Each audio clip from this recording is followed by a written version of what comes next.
What's going on, everybody? We are back in here once again with another live stream.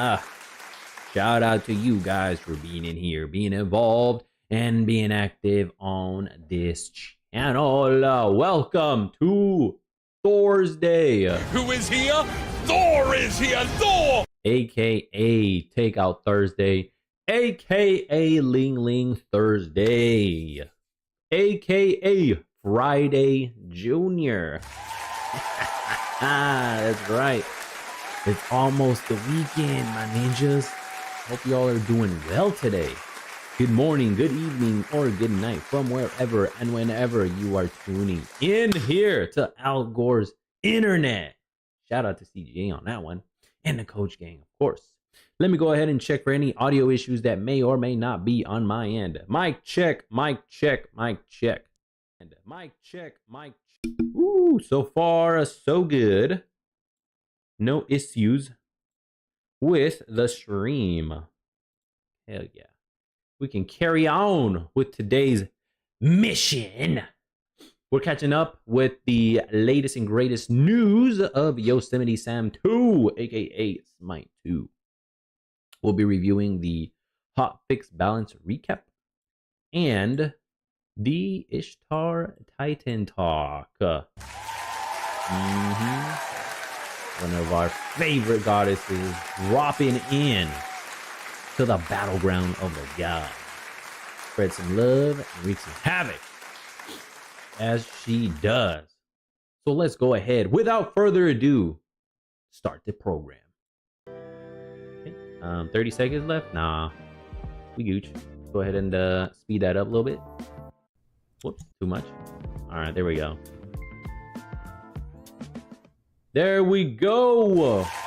We're in studio with Hilgoon, Manny, the mannequin, and ourselves.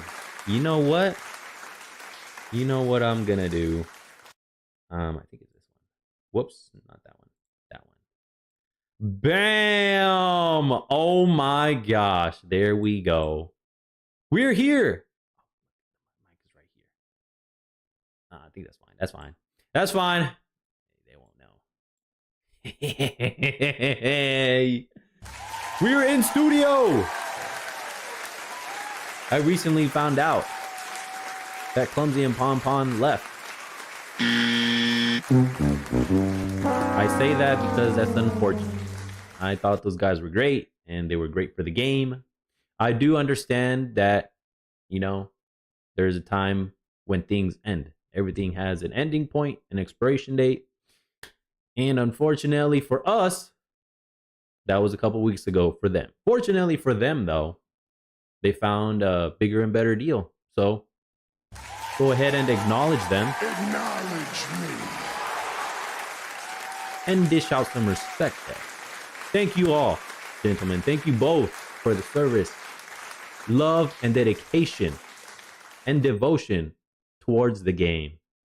And may you have excellent prosperity in your future endeavors. Looking forward to seeing what you all do next. Okay, let's go ahead and do I lock myself in? Yeah, there we go. Now maybe I might need to move myself. Okay, there we go. Go ahead and hit that play button. Hello, chat, and welcome to We are no longer in the top screen.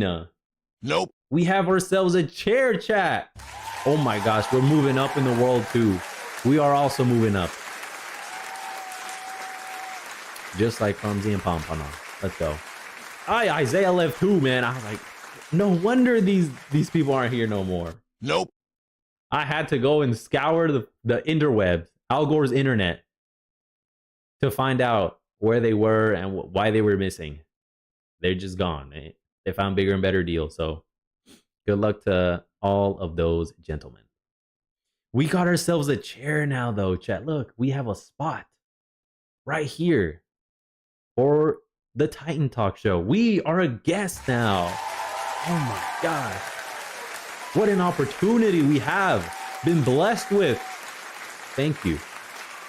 Thank you Smite 2. Thank you, Hi-Rez. Titan Forge. It's all the same to me. An old head like me, it's gonna be all conflated into one. You know, it's gonna be combined into one whole entity. I do understand for business purposes there is a distinct difference. That being said, that's why I say all three or two, however many I say. Right? Let's continue. A Monday edition of Titan Talk.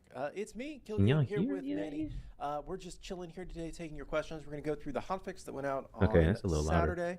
Saturday, and just start our week off right. Wednesday will be a bigger show. We will be going through the update Turn notes for our volume, our the next update, volume. showing off our next god Ishtar, and talking through all the details around her Okay, let and me go her ahead aspect and everything. So that should be a lot of fun. And the other good stuff that's in this update. But for right now, we're going to have a little review of the hotfix that came out on Saturday, and then Okay, there we go. talking through kind of where we are and taking your All right, questions. let's see. So let me find I'm super late on the news that they were gone though. Yo, I'm not out here on Al Gore's internet. Nope. Nah, once I log off, do my thing, man. That's how you know I'm late. I'm barely bringing it up right now, like 2 weeks later. Super late on the news. right button here. It is what it is. And let's go to the handy dandy desktop. This is going to be yes, he said it. The handy dandy desktop. Shout out to Isaiah. I'll have to stop my hashtag bring back Isaiah. my chant for him. All right, a very bright white screen because this is the way I type. I'm sorry. You're just, Gooch. reviewing No need to apologize, my guy. Nope. You have done nothing wrong. So don't apologize. the hotfix that came out. Oh on my gosh, Saturday. flashbang. Oh, shoot. All right, this is why I have the lights off. I usually have lights on. This is why I don't. Nope. Forgive me, guys. And I just said don't apologize.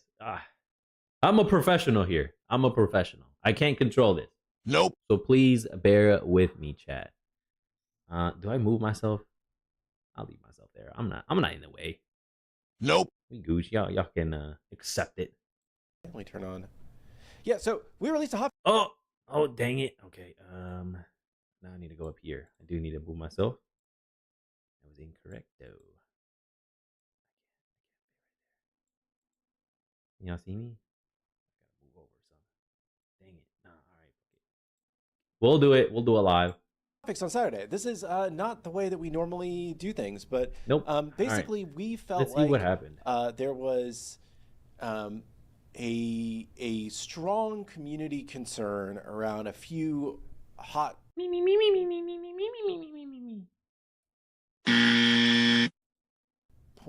balance points that we wanted to move quickly to address. Not wanting everything at once. So we decided we're not going to wait until the next full patch cycle. We're going to do a bigger hotfix than we normally would do.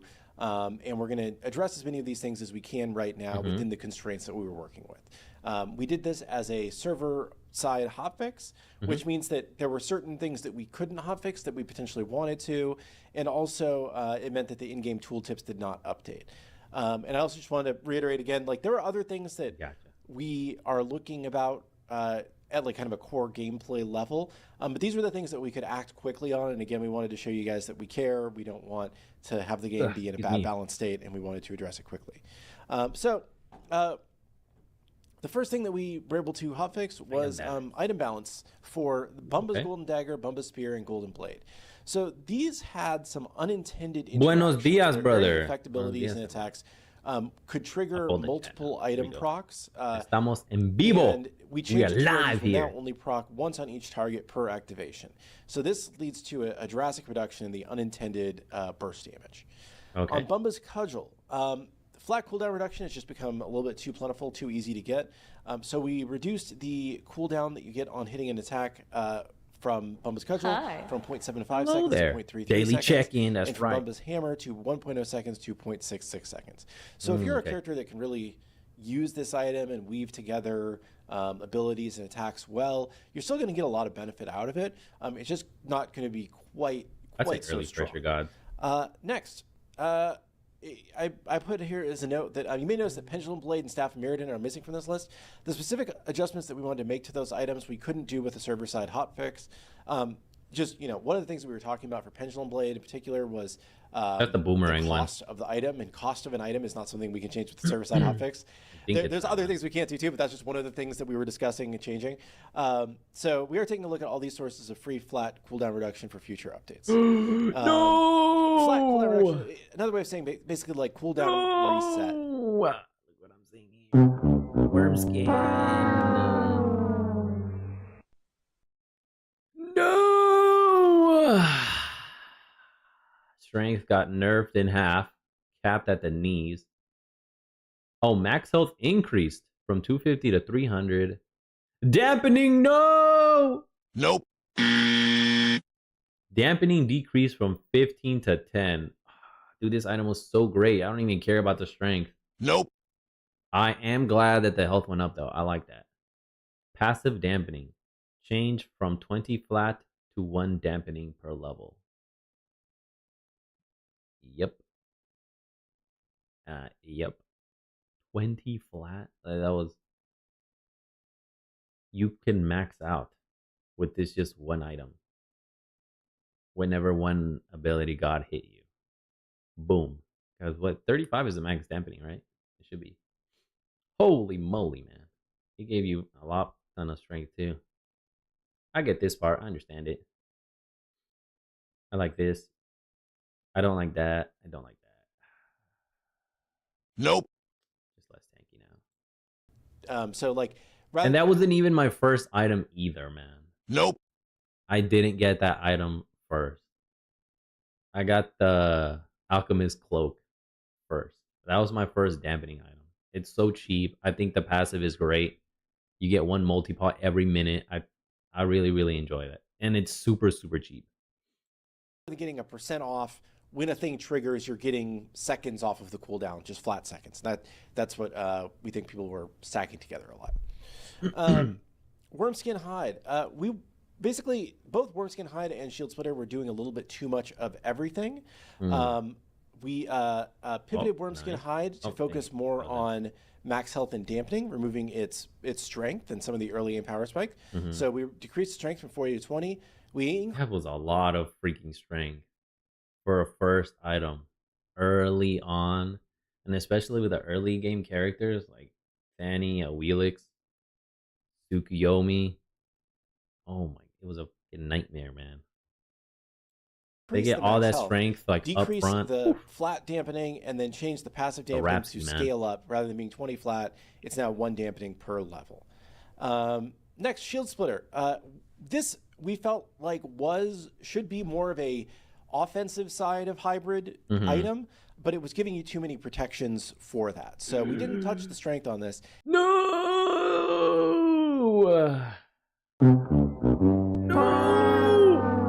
I like the shield removal, 70% now, from 65 to 70. The protections decreased though by 50%. Ugh. Damn, man, that sucks. I don't like that. So this one was damage heavy, anti-shield, and protections. It did everything. Oh my gosh. I just started using this item too. As a primarily anti-shield item and a protection. I don't even care about the strength, dog. Nope. Nope. It's about that DPS-ish, man. Not at all. Instead, we just reduced the physical and magical protections, and we actually slightly increased the amount of shield that it will remove, because the identity of this is shield splitting. So we're like, oh, let's let it do that a little bit better, and set it into that role. My nose itchy, man. Next, we got a lot of God and aspect balance in here. Apollo aspect. Basically being able to do triple so beautiful, it's just a very strong source of poke. For the short term, we just took a little bit of the damage off of it. We do intend to kind of revisit this 20 across the board. Yeah. Aspect a little bit more in the future, and think about it in more depth. But for right now, we just wanted to get a little bit of the damage off of it, so it wasn't quite so oppressive. You'd have to stack it up, Dodgy base and aspect has remained a top pick in both forms. There's a lot of power in the two. Dodgy's another one too, yeah. The Palau just lets her get out of jail free for a little bit too long. So we weren't able to address anything for Powwow for this update, but we are looking at Powwow for next update. Oh, and I forgot the attack speed thing for Apollo Aspect 1. Sorry, this is an older version of the notes, but it's just what I could pull up today. It also no longer provides attack speed for Apollo himself. So something to know. Thank you. Only for allies. Makes sense. Dodgy, I understand that. So we reduced the damage scaling on her 2, and we reduced the base damage on her Aspect 2. And keeping a close eye on this again. Fenrir, I think that basically Echo made everybody realize how good Brutalize was, and then people were able to balance or find other ways to keep the party going. We reduced the scaling a little bit on this. We did also just base Fenrir though. The Bumbus Tree Aspect Fenrir will address some of the worst case scenarios. Still lame. Keeping a close eye on Fenrir, I think we know Brutalize is strong. We also just beyond the scope of this are aware that the last fix to make crit abilities that crit proc items at 50% efficiency does have some negative impacts when you're going a non-crit route. So we are looking at that. That was again more of a short-term fix, but we are looking at some longer-term fixes to that issue. Hercules, he has been frustrating, and he's always been frustrating in my opinion. But basically, we think that just giving him a little bit more time on his 1 and 2 cooldown at early ranks will help a little bit. Okay. I will note, I believe that the 2 cooldown is not scaling down right now on live, and it's just at 15, and that is something we are looking at. From 15 scaling down to 13. Oh, sheesh. That sucks. I prefer the 3 though anyway, so this really doesn't concern me too much. And I play Herc mostly in non-ranked conquest modes anyways.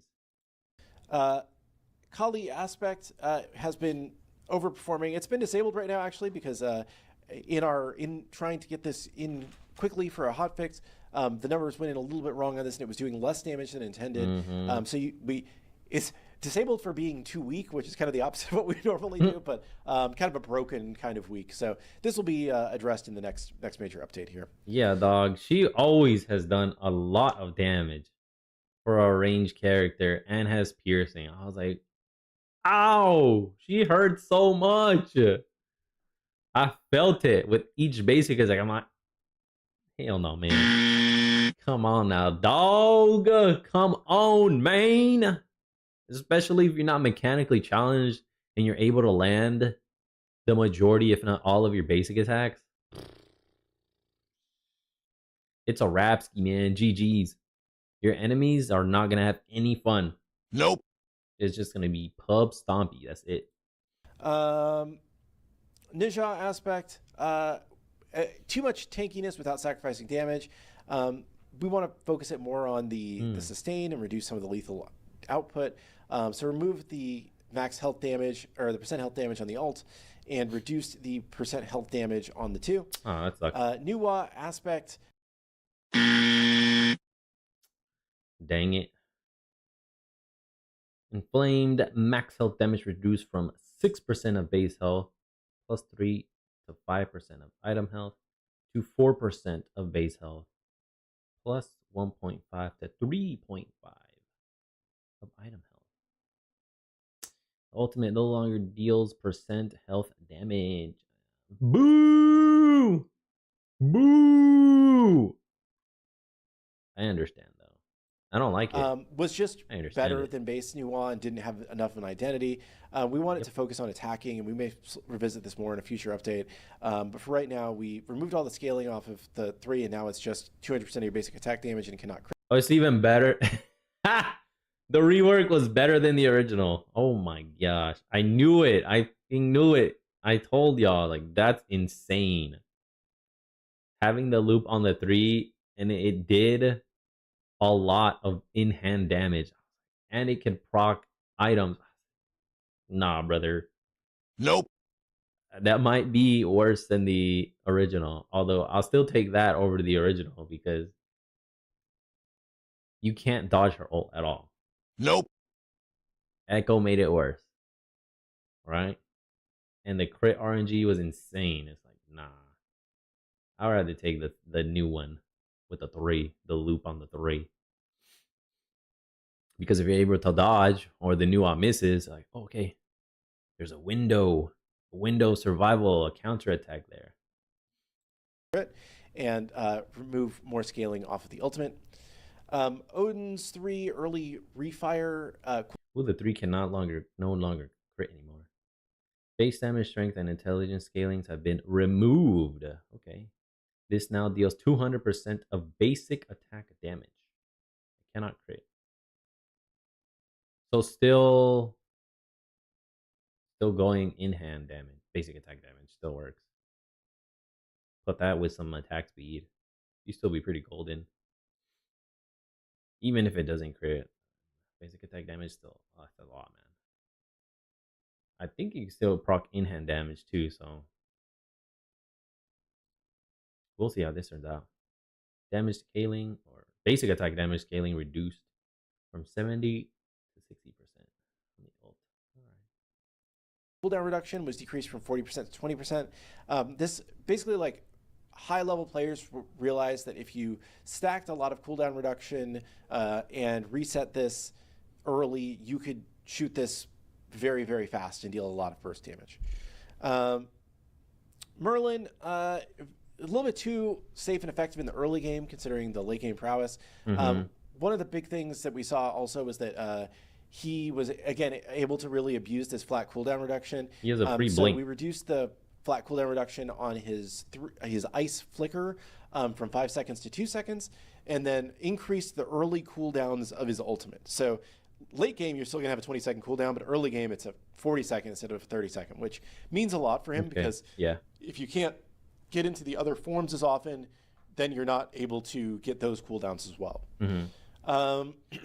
And then Pele aspect, again, we feel like the identity of Pele aspect should be it's the more survivable version of Pele. I think we probably didn't go quite far enough with these damage nerfs, but it was a first step. And I think that we feel like the identity aspect should be the more sustainy, tanky version of Pele, and the damage should be lower. Lastly, we just have a note here on Ratatosker. And we heard your feedback that base Ratatosker is a little bit underpowered and underwhelming. We could have shipped a quick numbers buff in this hotfix, and we thought about doing it, but we really want to address this in the right way. And so we're actively working on how exactly we want to address these issues, and we will talk about that more when we have more to share. Cool. So I think that's that for everything that went live on Saturday. That's Tuesday. Understood. As I said, we have our patch notes on Wednesday for what's coming in the next update, and then we'll probably talk more about balance for that update on Friday. But there will probably be some previews of what we're going to be doing on Wednesday as well. We're still there. We gooch.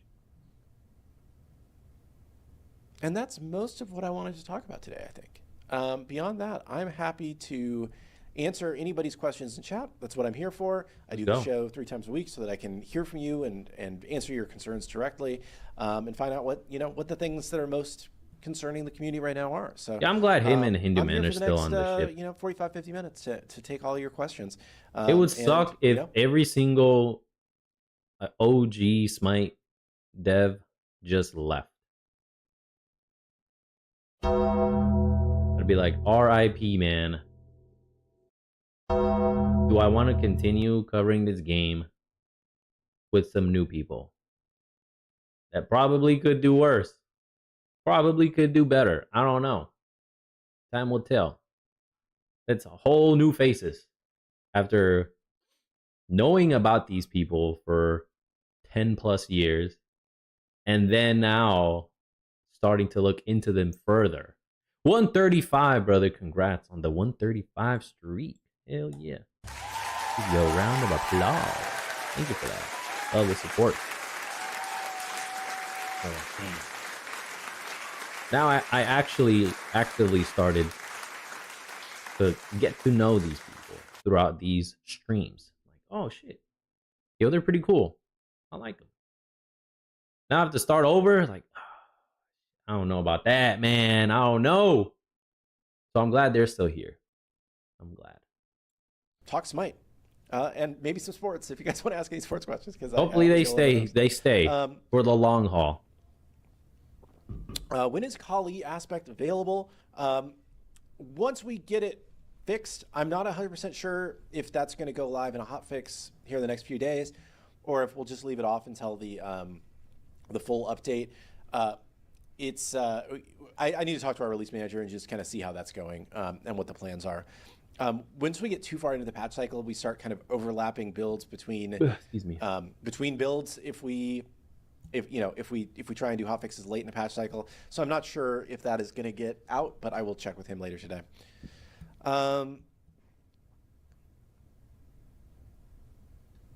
How's hiring going? We made an offer to somebody on Friday, and we're supposed to hear back end of day if that person will join us. We also have our new old programmer joining us on the 20th, so in a week from today. He'll be coming back. He was he did all like the gameplay programming implementation on Mordred and big Smite player, big fan of the game. So we're excited to have him coming back. Okay. And then cool. Austin is back, and he's he has hit the ground running and found a million things and is doing really good work already. So I'm really excited to have him back on the team. Nice. Congratulations. Welcome. Who's presenting Ishtar on Wednesday? Caps will be here on Wednesday. Caps is has been running point on Ishtar the whole time. So he's cool. He's here doing stuff. Now we're going to see new faces, man. Besides Caps. Caps has been the newest addition besides Clumsy and Pon. Who is going to be the new faces? The people in charge of the new gods? Because I don't think Caps is going to be working on every single god. Nope. That might be too much work for him. Too much workload, you know?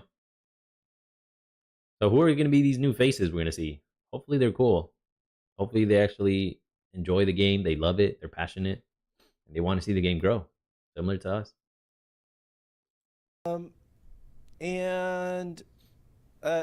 Who's going to replace Pawn and Clumsy as leads now? So just to be clear, like Pawn and Clumsy were not leads. They were advanced game designers, I think is their official title. But a bunch of just office jargon code lingo that really doesn't matter outside of their world. Nope. Like, what does that even mean? You know what really, I mean? it's kind of always been Not to downplay their accomplishments or work at all. Nope. By no means. It's just the title things I've always found comical at these RL places, you know. I don't know, say like a committee of the designers working together. Since AJ left, we haven't had an official like lead designer, and it's been, by committee getting everybody to put out their ideas and see what excites people and see what the path forward is. So yeah. So we won't be short on game designers. No, I don't believe we will. We have, like I said, we have Austin just joined the team, and we have another technical designer who, again, we made an offer to on Friday. We have several good candidates actually. We had to pick.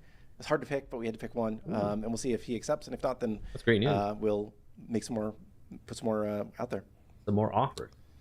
Some more cast our lures out there with some bait. Wait patiently. Yeah. You want these fishes? These breadcrumbs? Here you go. Got them. They're with us. Let's go. Yeah, a couple people in chat mentioning about didn't know that Pawn also left. Yeah, Pawn wanted to kind of keep it quiet, not make a big deal about it. He's not a super public person outside of the fact that he was on the show. That's right. He's he doesn't stream. He doesn't really have a social media presence. And he was just like, I just kind of want to fade into the shadows. So an Irish goodbye, essentially, is what he wanted to do. No, what he did you know, for the no, most part. we weren't trying to keep it secret or anything. It was just kind of like his decision. He didn't want to make a big deal out of it, so we weren't making a big deal out of it. But yeah, we were obviously, you know, sad to lose Pawn. I think he's been a great. I'm sad too. It's like, dang it. I've known about him, of him for so long. Now actually seeing him, taking more of an active interest, just for him to leave, it's like, dang it. Starting to get to know this guy. I thought he was cool. Now he's gone. Like, oh, damn, great. Now what? Great person to work with. And he made a post on Reddit if anybody wants to go see his thoughts specifically. Okay, cool. But yeah, he's guess I'll have to check an that. exciting new opportunity coming. Time to make a Reddit account. Goddamn. Or I don't have to. I think they just search it up. Things like / pawn, high res pawn, whatever. However the hell that website works. I don't use it. Nope. So we'll see. Because I tried to look at his Twitter. Nathan there. I saw Clumsy's Twitter. That's how I saw it. I was like, he really did leave. No! There was Nathan out of Pom Pom though. God damn. What was his reasoning? What happened? I was like, maybe stuff to do with his family. Who knows? I fucking don't. Like, he just had a brand new son. And so he probably wanted to focus on that or wanted to be closer to home. I don't know. I don't know the deal. I was just thinking thoughts in my head. So it's good to know that there's a post on Reddit I can go look for and search. Scour Al Gore's internet for. That he wanted to try. When you've been somewhere for 10 years, sometimes something new sounds interesting. But definitely didn't leave on like bad terms or anything. You know, if the new thing doesn't work out, we're happy to have him back. And yeah. And I understand that. Respect the decision.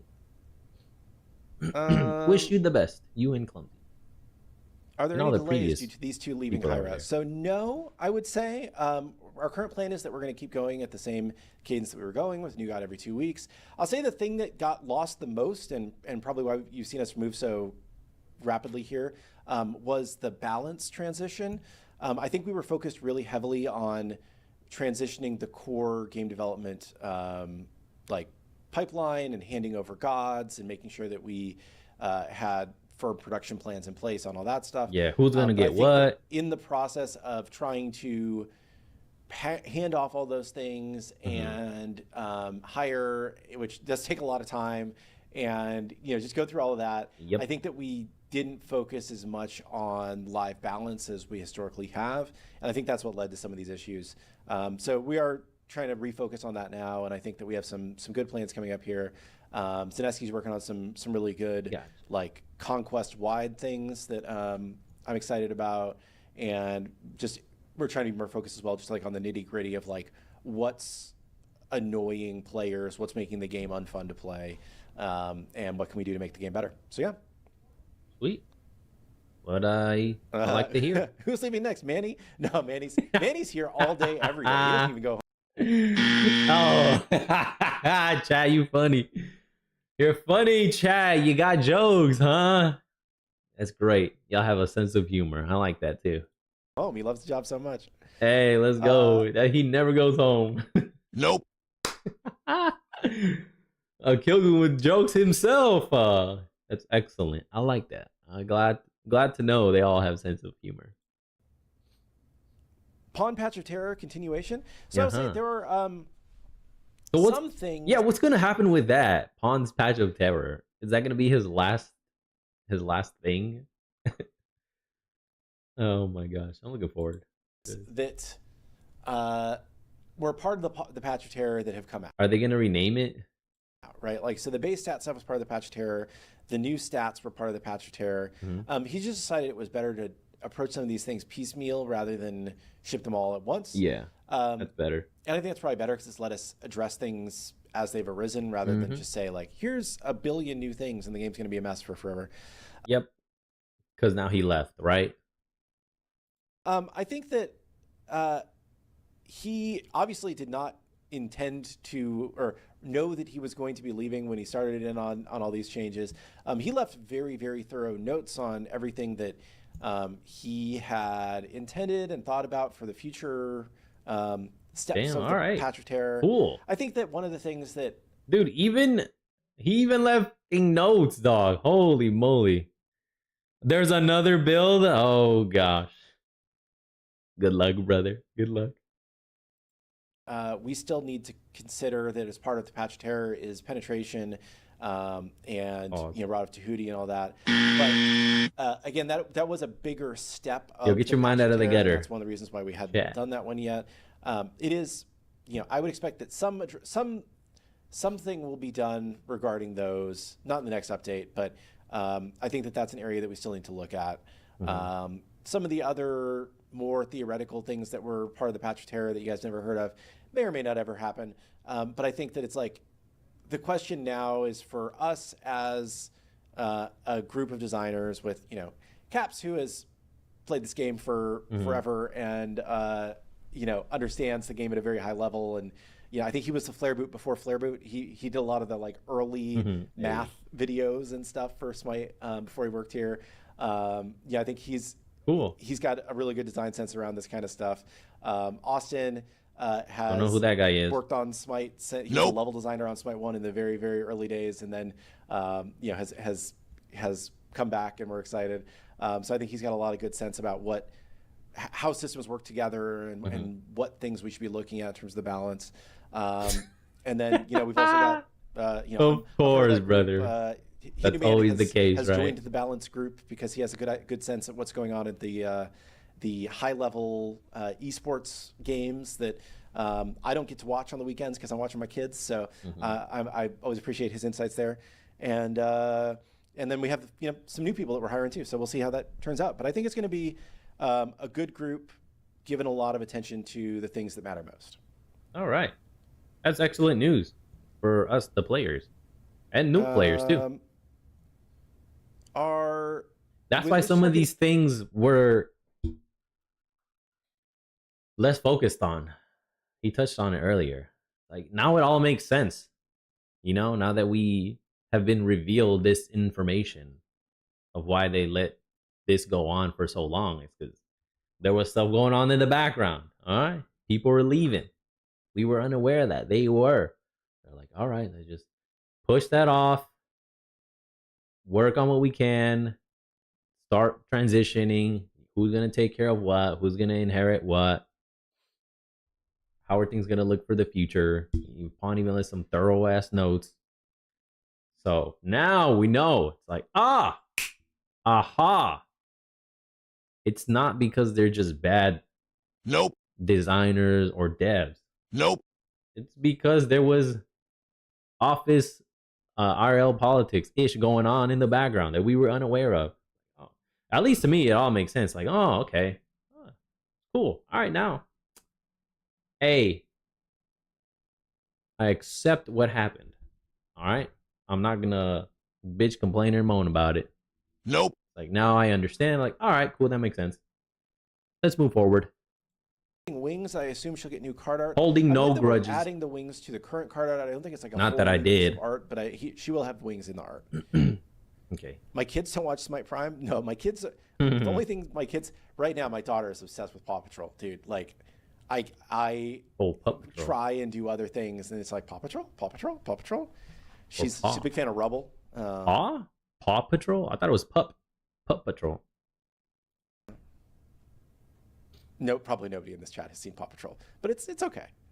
Don't show her Super Kitties. I don't let her watch Super Kitties. Super Kitties, we watched like one time, and I was like, oh, this show has very few redeeming qualities. Like Paw Patrol is at least like, it's very commercialized. It's a little bit like more exciting than most of the shows that we like will let her watch. Like we like slower paced, not so frantic kind of shows. And erratic. And she does too normally, but like Paw Patrol at least has some redeeming qualities. Super Kitties, I did not see a lot of redeeming qualities. I don't even know what that is. No offense if you are a Super Kitties producer or writer. Bluey is great. I do love Bluey. Paw Patrol is a Kitty. government psyop? No, Paw Patrol is a capitalist psyop, dude. It's like every few episodes, it's like, here's the new car for this guy, and it's got a new feature, and don't forget you got to buy their new base. Like, it's literally just to sell toys. It's the exact same as like G.I. Joe or Transformers was. Hey, whoa, whoa, whoa. Roll out.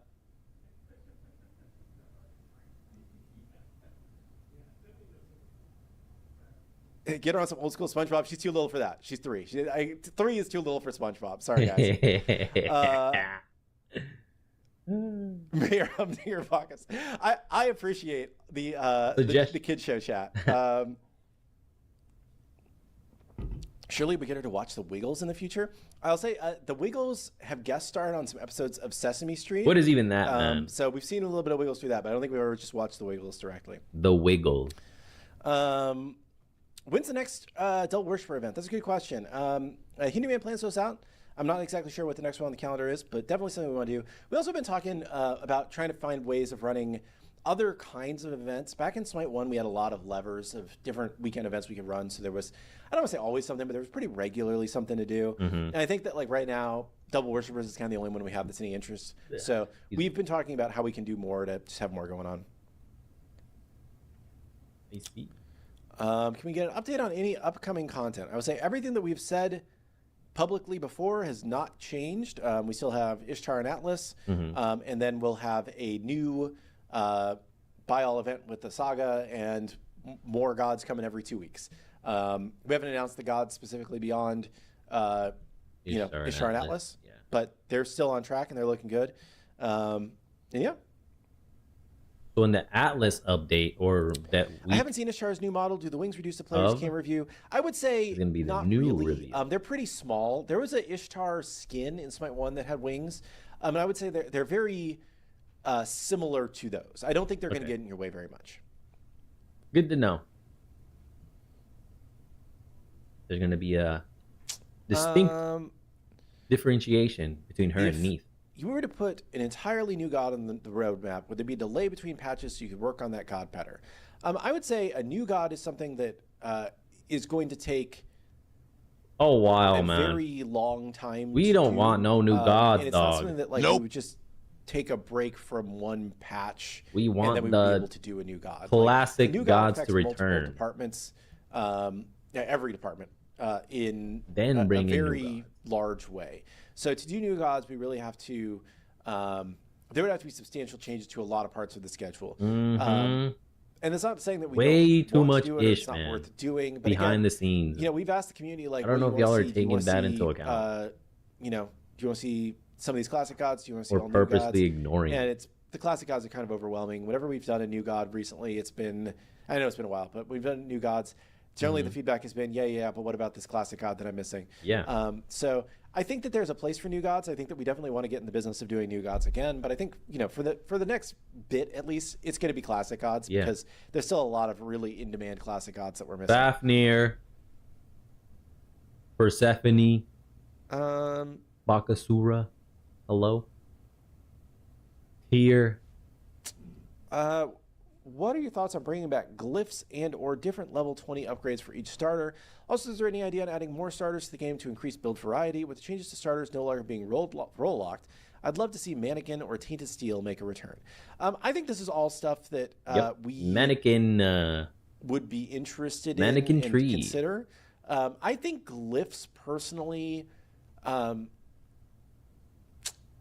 it's Solo not that Mannequin I don't Sylvanas. like glyphs, but I think that the way that they were implemented in Smite 1, OP it was a little and bit clunky having like a 4th tier on the items. But I like the idea of what they offer. I think that very similar to different level 20 upgrades for starters. I think that it's interesting that they can offer different things, and different level 1 starters. Again, it's interesting because they can lead down different paths. I think those are things that we could do to add more diversity. I think that right now, though, rather than adding new things, a lot of our dev focus is on like how do we deal with the things that we have in a balanced way. I think that the feedback right now has been things have gotten a little out of hand. There's some stuff that's really broken. That's why we did this hotfix over the weekend to address some of the real outliers. But there's a lot of other things that we want to address from a design standpoint that I think are going to take up more of the bandwidth than adding new items, and are probably net more positive for the game, because like if we can just make sure the game is in a better place, that's probably a better overall thing than adding a handful more starters. Yep, and then how excited adding was Austin more to return to Smite? confusion Very to excited. new players too. Austin has he's been bounced around a little bit in the greater high-res ecosphere. So he was on Smite 1 in the early days, then he was on Hand of the Gods, then he was on Prophecy for a long time. Then he was kind of, I don't want to say he was like over it, but he wanted to get back on a Smite, so he came back and helped us in the early days of Smite 2, and did several of the God kits, and was a great part of the design team. And then Prophecy was like, we need him back. You have to give it back to us. So he went back to Prophecy for like a year, but now he's back to stay, and he's very excited to be back. So, oh my God. We're really happy to have him. My man, a nomad. Will Austin join Titan Talk every once in a while? I don't know. I will. Will Austin join Titan Talk every once in a while? I don't know. I will ask him. I'll say Austin. Maybe as an introduction. That way the people know who these new devs are, or people working behind the scenes. That'd be great. Even if he just appears once, if he doesn't like it. I like to see the names and faces of all these people. I just don't know. I don't know if he wants to be public facing. I will say it's very challenging and weird kind of to be public facing. It's definitely not that like I'm trying to keep him under wraps or anything. It's more just a question of like, is he comfortable? Does he want to do it? Yeah. And if he does, maybe he'll be on the show every once in a while. Aladdin avoided the hotfix. Are we happy with him currently? I will say Aladdin is... I would have to look at the exact data. But Aladdin has pretty consistently been really good at high levels and pretty bad at every other level of the game. Yep. With the rework, that became a little bit less... It was less of a spread, but it wasn't just like you're throwing in lower elo if you pick Aladdin. But I haven't looked at Aladdin's numbers in particular over the last couple of weeks, so I couldn't tell you that he is or isn't overpowered at a wide range of elos or something. But my guess would be he's probably still really good at the highest levels and pretty bad at other levels, or at least relatively bad at other levels. Just a skill issue, man. Player skill issue. Is there any work being done on bot AI? Yes, there is work being done on bot AI in the background. We've actually been doing some work on AI for like we like to have different like test cases, I guess is the best way to describe it. Like you don't build, the Eiffel Tower all at once. You build it bit by bit, if that makes sense. It does. We're one of the test cases that we're working on right now that we've been playing with internally has been new AI for Mike Typhon. And Mike Typhon. I love that name. I think going pretty well. There've been some cases where it's broken a little bit, so that's why we haven't like shipped it live yet. But it's been a good test case. Mike. Chat says I'm ignoring somebody. Who am I ignoring? Let's look. Crit damage is something that I think is a bit rough. Spectral armor is a required item to buy. And would it be possible to lower critical damage as a whole and remove the need for spectral armor? So we were literally talking about critical damage 30 seconds before the show started, and they may still be talking about critical damage in the cube over there. The conference room. I think that critical damage is probably too good right now. But again, I think there are other things that are impacting that as well. Yep. I think that some of the stuff, like the base crit damage multiplier is higher in Smite 2 than it was in Smite 1. Additionally, the additional damage that you're getting from Deathbringer is higher in Smite 2 than it was in Smite 1. Additionally, a lot of these multipliers are working on top of crit in certain abilities, which then like exacerbates that further. So yes, I think there are issues there. And the whole we are looking at it. show. I don't have the firm pitch for what we're doing yet, but that is something that like we were literally talking about right before the show started. And we talk about this stuff all day, every day. Like we're trying to make the game better for sure. Yep. I believe it. Believe it. That is an Naruto. What else I got? Speed it up a little bit. Let's see. Sorry. Are there plans for making jungle monsters more impactful on the environment, like changing aspects of the map? I would say, I assume you're talking more about like, you know, like a League of Legends, Elemental Dragons kind of thing. It's something that we've definitely talked about in the past. I think that the negatives of that are that you have to both create multiple versions of the map and then potentially have multiple versions that are, you know, not really like loaded into memory at the same time, but there's probably like a trade over, like a transition period where it could be a bigger hit on your performance to be transitioning from one map into the other. So I would say that makes sense. There are cons to it as well. I think that we are interested in how we can make jungle camps have an interesting impact on the game. We're interested in looking at a lot of those kinds of things, but I think that like truly like changing the environment from jungle camps, it does just have pros and cons. Are we hiring enough people to make the load of every 2 weeks more manageable? The reality is we're exhausting ourselves, and yada yada. So I would say, you know, I think that we are addressing areas where we felt like we were understaffed. Right. We just added, we added some FX people a month or two ago, a couple months ago now, probably. We had 2 FX people. We added a modeler like a month ago now, maybe a couple weeks. I don't know, time flies. We welcomed Austin back to the team. We have a gameplay programmer starting next week. We have another designer that's starting relatively soon, assuming they accept offer. You know, and we are very, I think that we're pretty pragmatic about like what are the areas where we're really stretched thin and we need to do something. And what are the areas where like people are working hard, sure, and I don't mean to like understate the hard work that people do on this team, but it's manageable. And like if somebody starts to like be really concerned about whether or not something is manageable, then like we take a hard look at it. Sweet. They're on top of things already. Or they've been on it. Are we going to get markets or bundles for some of these skins that have prisms before markets? Some of them, yes. There are some that are like structured in an odd way that's hard for us to bundle into a traveler. One of the things we might be doing is more of the like special tabs in the store that give you like a way to buy all of those prisms plus the skin. But not as a like full-time traveler. And it's not because of like it's not because we're trying to make you like FOMO feel like you have to buy it now, but it's really just because there's some more technical and monetization reasons, like and like monetization structure, not like we're trying to make more money, but like the way that the nuts and bolts of the monetization works technically that prevents us from putting some of those skins into like travelers.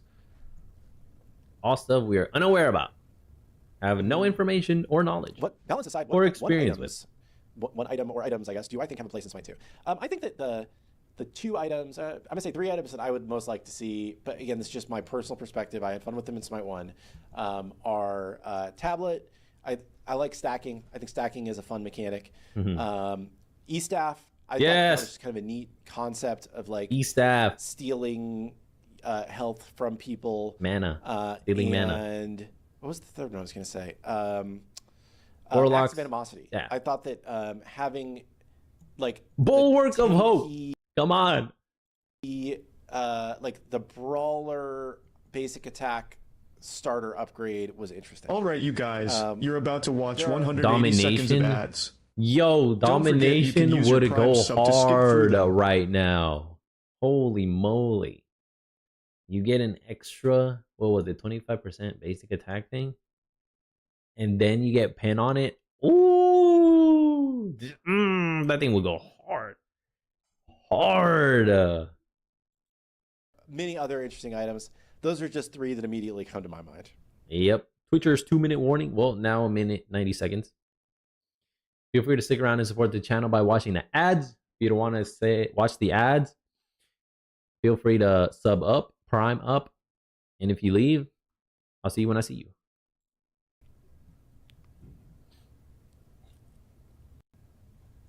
Candy or when we get the next event with interactables on the map, like interactable candy or rockets, I don't know. I'll have to ask India.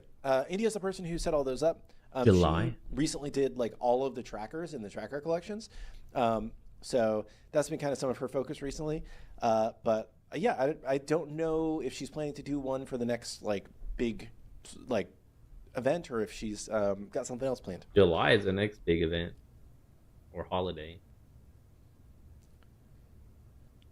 Independence Day. Any way to turn off the notification about Kali aspect being disabled to be removed after loading in?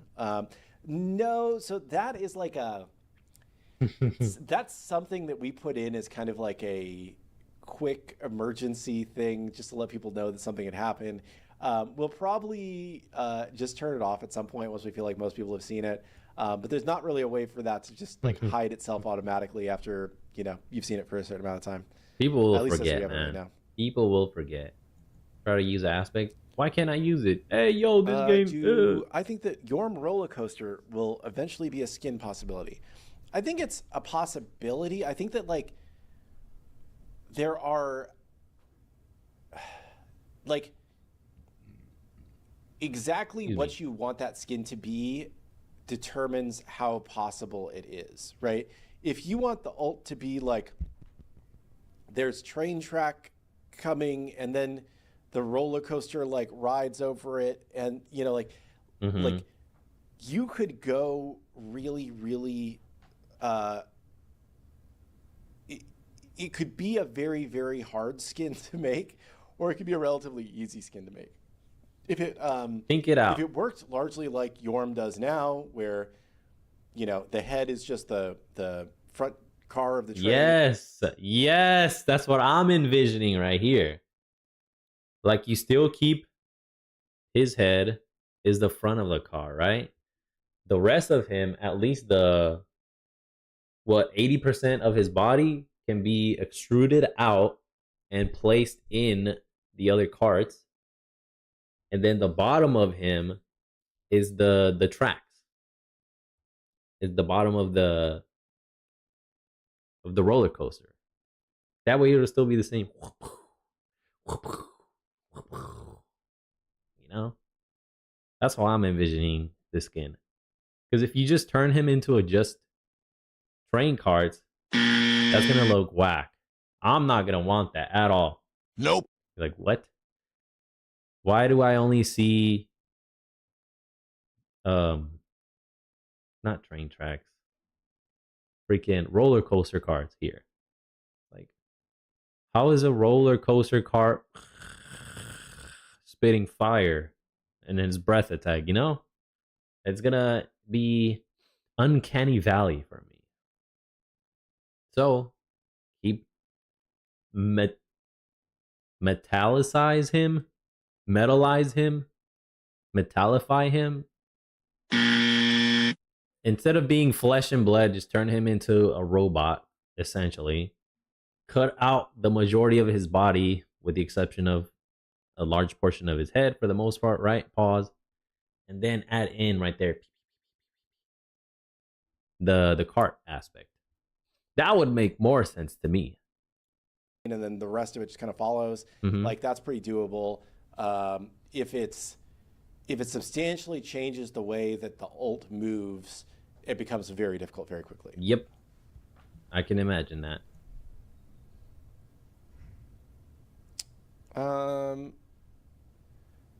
Win Slim Kabrakin Loki. That's something we've joked about internally. I don't think it's ever made it on the calendar, but it's something we talked about. Instead of Fat Loki, Fit Loki. Have we thought about bringing back Smite 1 Staff of Mirrodin? I love the old passive effect on it. I have not been a part of those conversations recently, but it's an interesting Or maybe I misunderstood. Let me see. Make Loki into a Kabrakin skin. I think that's what it was. Internally, I don't think.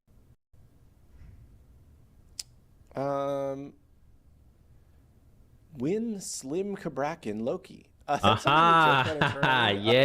that's what it was. That's what it was. I did misunderstand.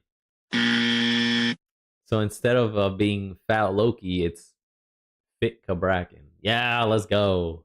Or Cut Kabrakin. Oh my gosh. Woo! I'm cooking here, Chad. I'm cooking. I don't think it's ever made it on the calendar, but it's something we talked about. That's funny. See, look, they already thought of the stuff you think they haven't thought of. They're ahead. We thought they're about ahead bringing of back you, Smite Chad. 1 Staff of Mirrodin. I love the old passive effect on it. I have not been a part of those conversations recently, but it's an interesting thought. It's definitely an interesting thought.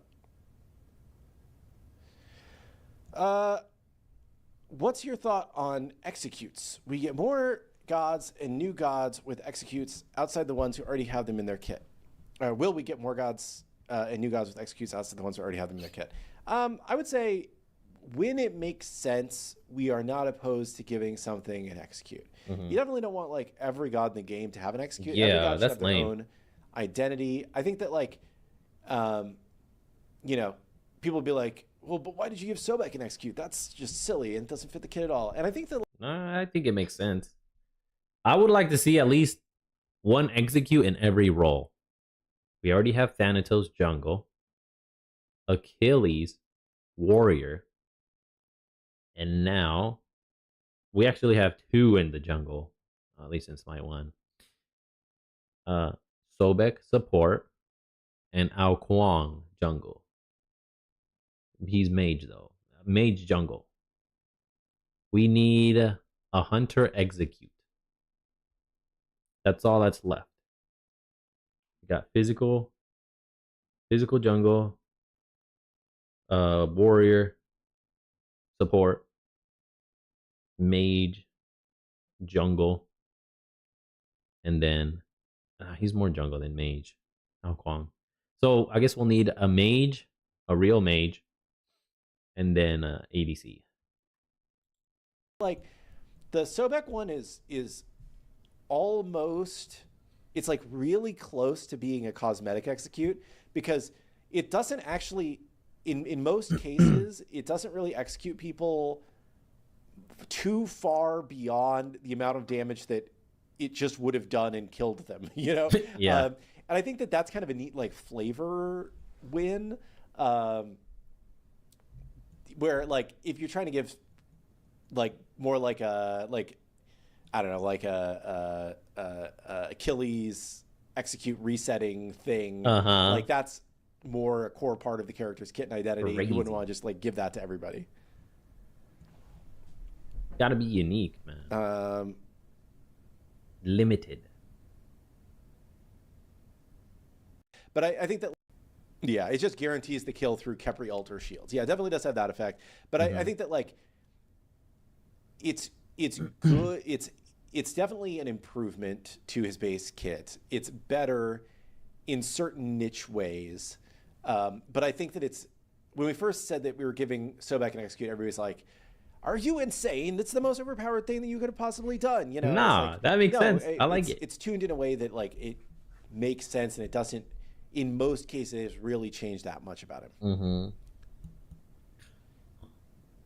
That's cool. Um, It works perfect with this land shark skin, man. Hey, what's up, bro? Shark. when baseball starts using 2 baseballs, should it be called baseball 2 or baseballs? That's an amazing question, Kellen. I don't know how to answer though. Have you watched Banana Ball though? You should catch some Banana Ball.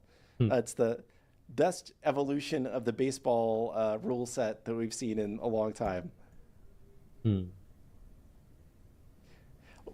going to give you another fun sports thing. I'm going to look up, make sure I actually remember the details of this. This is a basketball thing. So the Elam ending is what it's called. I knew that's what it's called. I just had to look it up. Basically, I just like interesting rules, things where people try to evolve the way that games work. Some of you guys may know about the Elam ending. But basically, Not me. the way that the Elam ending works is it says, like at a certain point, what's the best way to explain this? Basically, it's like you are setting a, you play the game as normal up to a certain point, and then you set like the winning score as like a untimed final period based on this. Like you play, I'm going to play 3 quarters of regular basketball. Then I'm going to set the winning score is 20 points more than the leading team has right now. And then we play till the first team to reach that score wins. Oh my gosh. I don't know if I explained that well. Way more innings. It's really neat because it's basically like it removes the time constraint. It sets a firm victory condition for the end game. And it says like it kind of, excuse me, it gives the team that's in the lead still the advantage because they don't have to score as many points to get to the winning score, but the team behind has a clearer path to victory. I don't know. I love it. I think it's one of my favorite sports rule set evolutions. Interesting rule, of recent years. We should have a Smite Elam mode. I have pitched doing an Elam ending on Arena because I think that would be very fun. But okay, alas, yeah, not in rank though. Nope, probably not. You'd have to test it out in other areas before implementing it into rank or conquest. Do you think you guys would ever do video game gods like Dagoth from Elder Scrolls? I would say probably not as like true characters, primarily because there's usually a lot of like licensing restrictions IP around licensing. how you can and can't use the god, how you can depict the god. Way too many constraints in the Founders Edition, or do we have to sell them for money if they are a licensed god? And then does that make people mad? Because then who's gonna be paying for the license? If it's them, the cost is gonna come out of you or us, right? Because they have to recoup that cost, or is it gonna be directly just on us? Too many issues. Too many issues. If the licensing agreement has a term, like a fixed term, how long? Do we get to a point where 5 years from now there's gods that are unattainable because the term has expired, and how do you deal with that? Negotiations go through on renewals, and now that person's favorite god is no longer playable. Boom, backlash. There's a lot of behind the scenes business decisions here that a lot of people are unaware of or refuse to acknowledge. It's one of those things that would be fun, and I've definitely joked around about bringing various gods from different video games and different works of literature and whatnot into the game. But I think there's just a lot of like practical considerations around how you actually could do that. Am I a golf fan? And if so, what do I think about the Masters? I'm not really a golf fan. I'm sorry. I know that it was the Masters, and I know that it happened not too far from here, but I just never been into golf. Sorry. That's it. Service level casual way over there. Asking about matchmaking and how we're handling matchmaking stuff now. So I would say there is some of the matchmaking stuff has been taken over by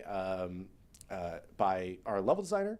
Some of the matchmaking stuff, like investigation and whatnot, all of those tools have been handed off to like the rest of the design and programming team, and we can pull matches and look into everything and see how things are going.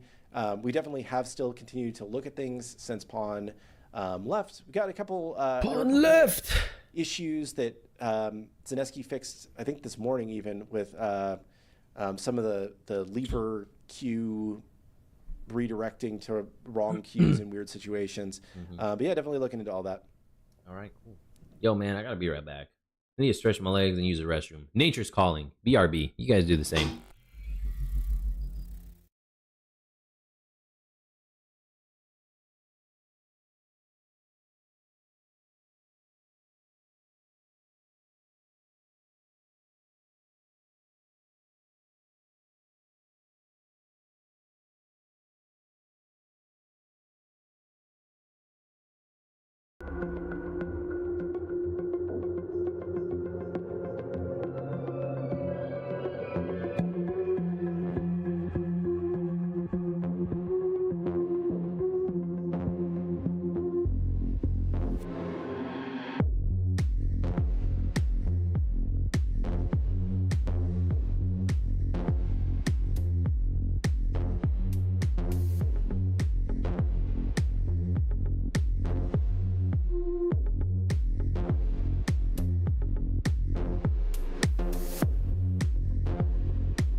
We back. That was much needed. Thank you all. I got myself a snack as well We too. buffed plating and dampening. I think they're actually pretty good right now. I think people just are Fruit not buying snacks, them. baby. And I think part of the reason why is that a lot of the damage is coming from item procs, and they're not like item procs are not being affected by plating and dampening. So I think that if we continue to address some of the damage that's coming out of item procs, I think you'll see them rise in popularity by themselves.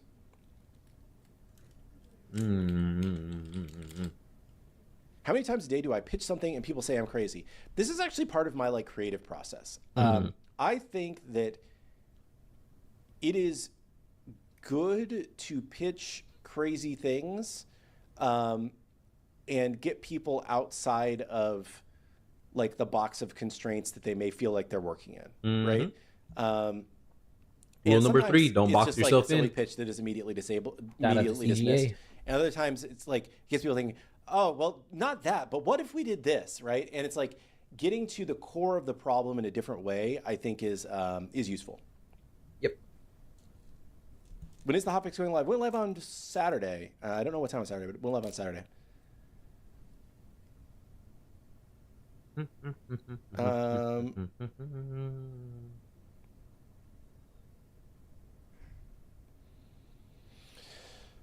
Which fruit snack is your favorite fruit snack? Customize what gods show up in each role in the lobby. I keep forgetting about certain aspects. It's not like a the bad blueberry idea. one the I most. think that really we need to. One of the things that we need to figure out is displaying. Let me know like which one yours is. gods with their aspects attached in certain tabs. So I think that like I really don't want to get into people where they like I don't want people to have to manage their list of gods for every tab. Like that just sounds like a nightmare. I think that really the what you're trying to get at is like we need to do a better job of surfacing gods with aspects that are playable in a role, which I would agree with. But the issue historically was if we put the god there but we didn't know that it was the aspect, then people would play the god without the aspect and do poorly in the role, you know? So that's something we've talked about before, but it's a good point.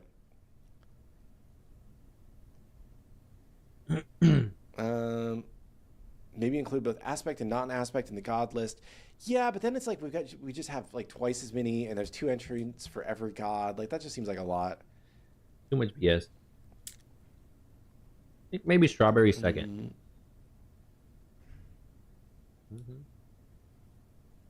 Or the raspberry one. Yeah. Sorry, this is just a funny question. I'm not going to respond to it because I don't even know what to say to it. But if we could get any real-life celebrity to cross over with Smite, who would we choose? And why is it Danny DeVito Donzaburo? I mean, sure. I like it. It's a funny pitch. You know, that's actually not bad. Nope. That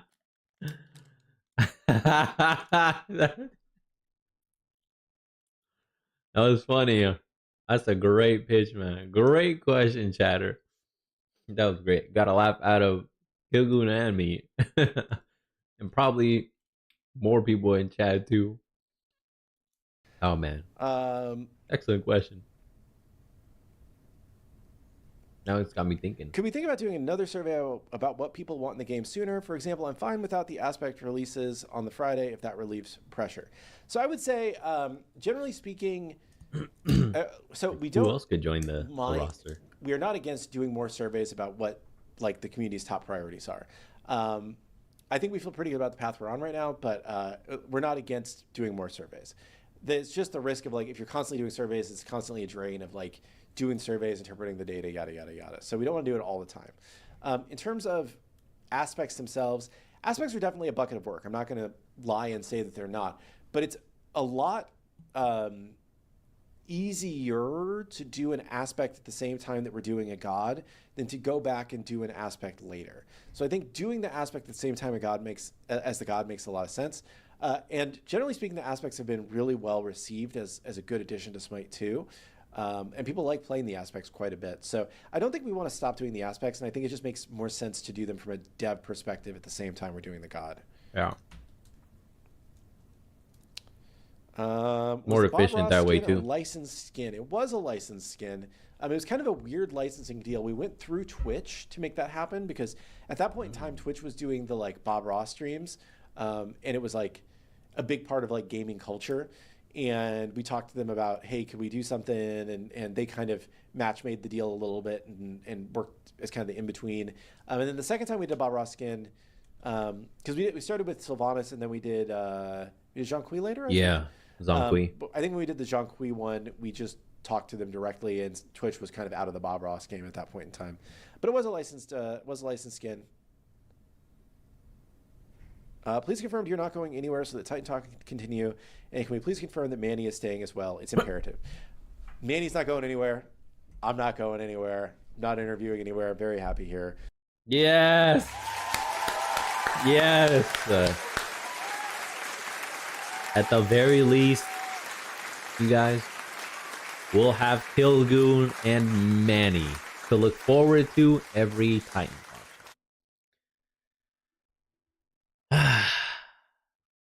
That's satisfying. That's great. That's great to hear. I'm happy. I'm content with that.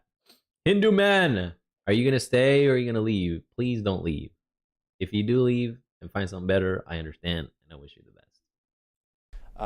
I think, you know, I said it before, but I'll say it again. Like, when you've been somewhere for 10 years, like, it's sometimes even less than that, natural to want to think about, you know, is there something else out there, right? I think for Pawn as well, right? Like, Pawn has a little kid, just had a kid, right? That's kind of the time in people's life when, if they're going to make changes, they oftentimes do make changes. Mm-hmm. You know, I have nothing against either of them. I think they're, you know, gonna go on to do great things. But this is kind of a natural time for this to happen. We also just like I mentioned this I think in Reddit, but we have like very little turnover compared to the vast majority of developers. It just kind of happened that we had two at the same time, and it feels really bad externally because they were both public faces. Mm-hmm. But you know, a lot of our people have been here for, you know, 5, 10 years, 15 years. I think Ben's been here like 20 years. I don't know. Like, people, generally speaking, like it here. They stay here for a long time. At some point, they may decide to move on, but like, you know, we feel pretty confident about how things are going. Games making money. You know, player base is stable to slightly growing, depending on how you want to read it. Yeah. Our good to know. Good to hear. Better. Like, we feel pretty positive about the future of Smite, and we aren't worried at all. Pawn said, and he made a going away post on Reddit. He was like, yeah, I'm actually not worried at all about the future of Smite. I just had this cool thing come up that I wanted to check out, and it's like, it happens sometimes, right? Ah, cool. So there's possibility for Pawn to return. Thoughts on some new faces of Smite dev side. It's good for community morale. Right now it's just me and Hindu. Can we bring Rocky on more often? Yeah, so again, it's like everybody at the company also has like a real job that they're doing beyond being on the show. Yep. So I try not to pull people away from like their real job too much, especially if they're working on super important things. I think that like me and Hindu Man have, I don't want to say we have the most time, but we have like more flexible, not urgent fixing the game time than most other people do, because a lot of our stuff is more on like the publishing community side. Like that's kind of part of our jobs. So I think that like I like to have Rocky on, I like to have Ben on, I like to have you know, all Caps on and Austin if he has his time. But like I think that like again, it's just walking that balance between like making sure that they actually have the time to do it, and I'm not asking them to do more or give us time that they don't have by being on the show. But yeah, I'd love to have more devs on the show, and we'll have to see. Excellent how take we on can that. get some more people on here. You don't want to encumber. How about the guy that we just hired? Others back? that Yeah, are working Austin, is on the game, right? They're like, hey, can you join the show? And they're like, yes. And then they're overstretched. Excuse me. Oh my gosh. Very burpy this morning. Is that guy? He's sitting like right outside the store right now. And then we have a programmer who starts in a week. Who else just hired back?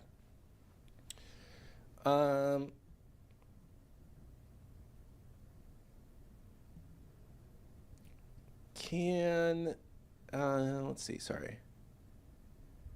Can we get more returning profile badges from Smite 1? I missed my celebration Chernobog.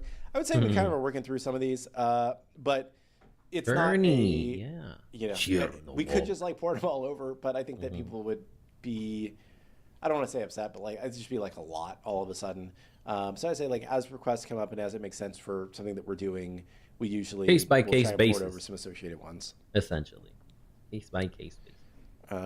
When it happens, it happens. Kellen, can you stream for us? Kellen is great. Kellen is not local anymore. He moved to a different place. So that's the reason why that's like literally the only reason why Kellen isn't on the show, because Kellen would, I'm sure, be here all the time chilling, because he's watching the streams usually anyway.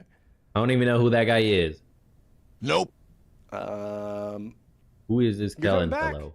I had heard you might be, but I didn't know if you actually were. That's awesome. I'm excited.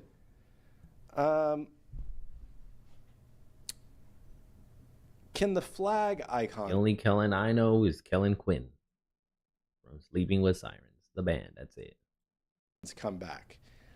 So I would say this has led to numerous accusations of us being way more political than we are. And what happened? Like this icons come back. Can the flag icons come back? So I would say this has led to numerous the alphabet soup community thing. Way more political than we are. And like in Smite 1, the way that the flags got added was basically like when the community from a certain region reached a certain point and asked for a flag, we would do a flag. And then people interpreted it as like, oh, you don't support this country because you don't have a flag for this country, and are you know, whatever. And it's like, dude, it just was a fun thing that people read way too much into. Yeah. So like we literally don't even have the flag icons for, you know, half the countries in the world. And people read overly into it and get really mad about stuff. So I think that like the only way we would bring the flags back would be if we had a flag for literally every country in the world. Yep.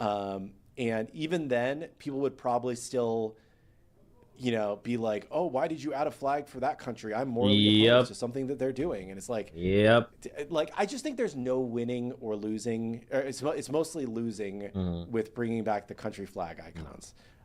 So I just feel like it's one of those areas where it's like, I just don't want to wade into it right now personally. Yep. Nah. Thought it was the alphabet soup thing. It's the whole flag in general.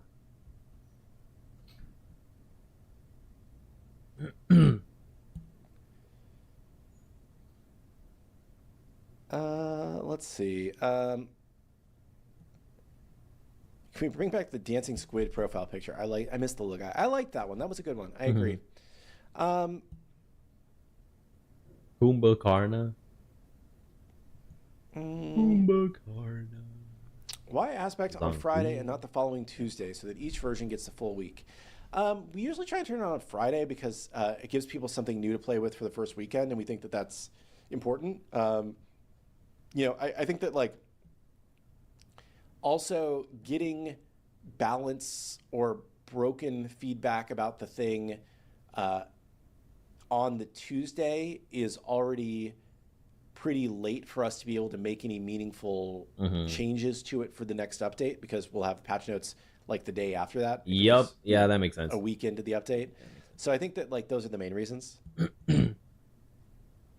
You don't want to paint yourself into a corner. I see somebody who's singing the praises of Blueprints in chat, which is without a doubt the greatest game that was released last year. So good. Loved it. Artemis 2 collab win. Would love to do that. I don't know what the nuts and bolts are of collabing with NASA, but that would be very cool. I enjoyed watching the whole mission. I thought it was a lot of fun, and really excited about humanity traveling through space again. Let's go.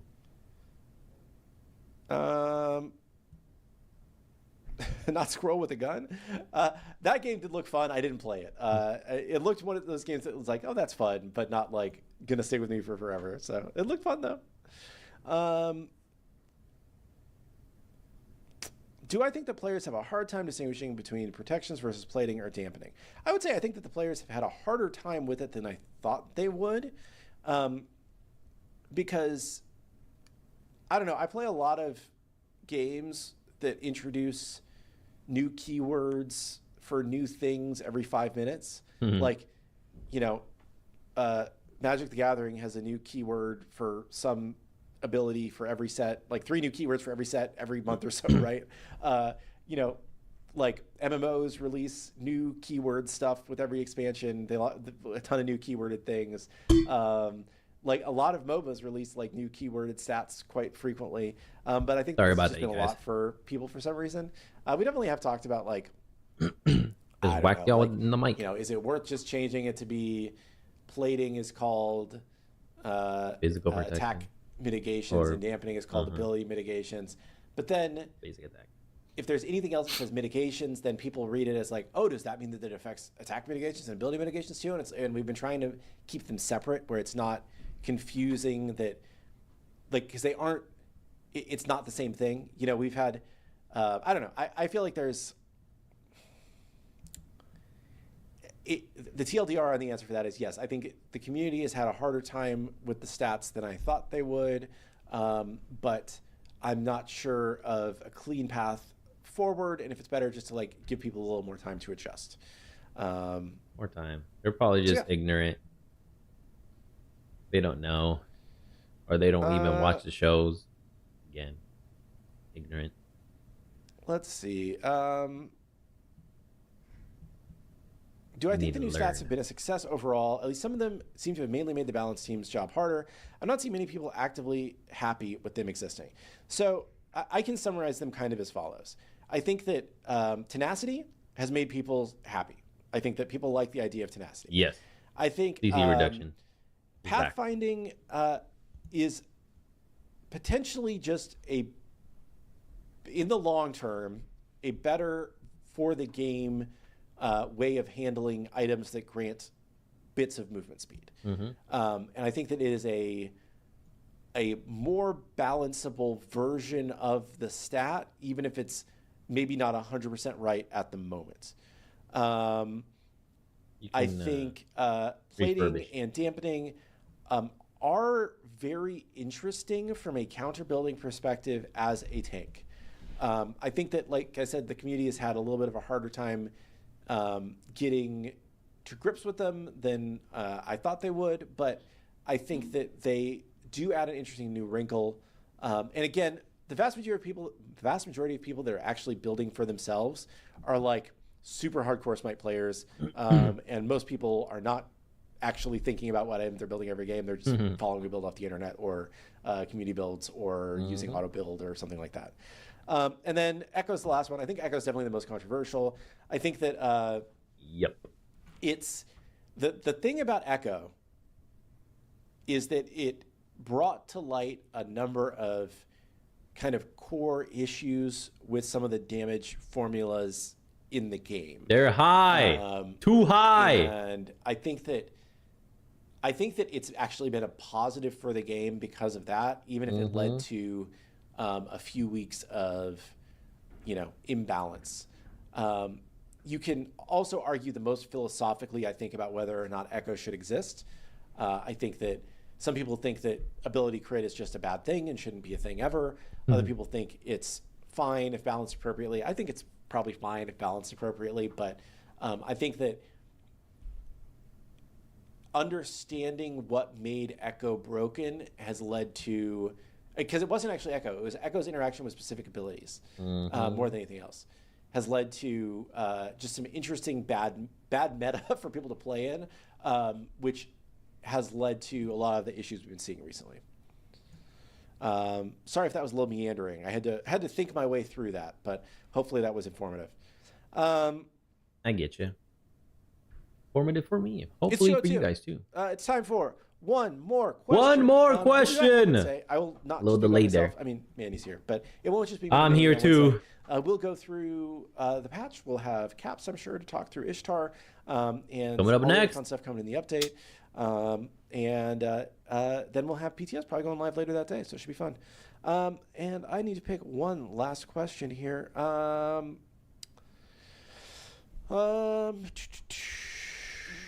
I seen Intersect's Glyph video? I actually didn't watch that one. I watch almost every video he puts out, but I didn't watch that one. I think I was dealing with the Hotfix drama when it came out, so I apologize.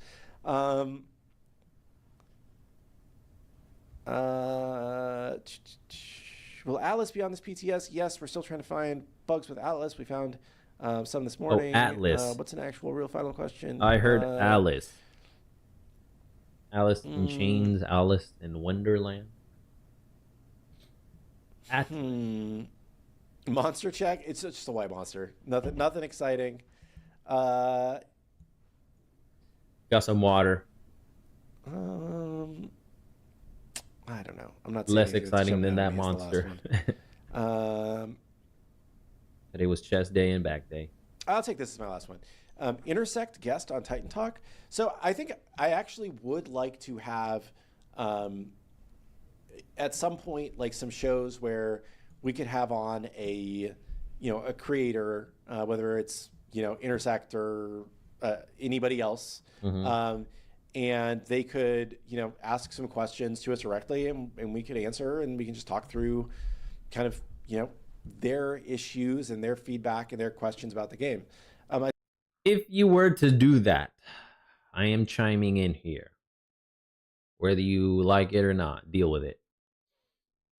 I would prefer for it to be a in-person thing instead of a screen presentation, right? I find that pretty lame, pretty boring. There's really not much human to human interaction that we'll be able to see. Nope. You can't like accurately, gauge the other person's reaction because you can only see what the face for the most part. You can't really see the rest of the body. Non-verbal communication cues would be just non-existent. Only verbal and whatever facial cues you can read or are able to. If you can't, it's just gonna go over your head, right? It's gonna lead to more awkwardness, in my opinion, when compared to doing an in-person thing. If there is some awkwardness, I mean, you're both there together and it'd be funny for the most part, at least, potentially, possibly, for the audience. Maybe even for y'all can laugh about it later.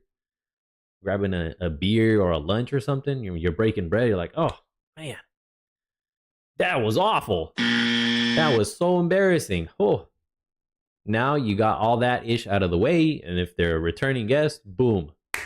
It's gonna make things a lot more smoother, for future interactions.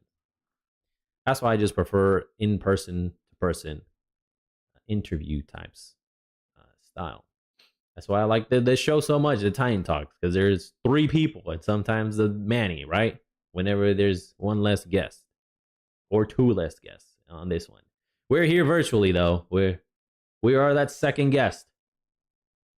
So I would prefer to have it be in person, IRL interview interaction. That's what I like. That's what I like to see. It's more preferable as opposed to just screen, bam.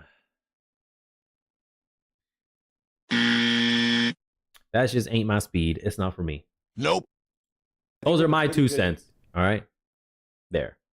My contribution. My little 2 rice grains to the pot. Relationship with a lot of the creators, and some post more than others and get more direct interaction with us, just in text format quite a lot.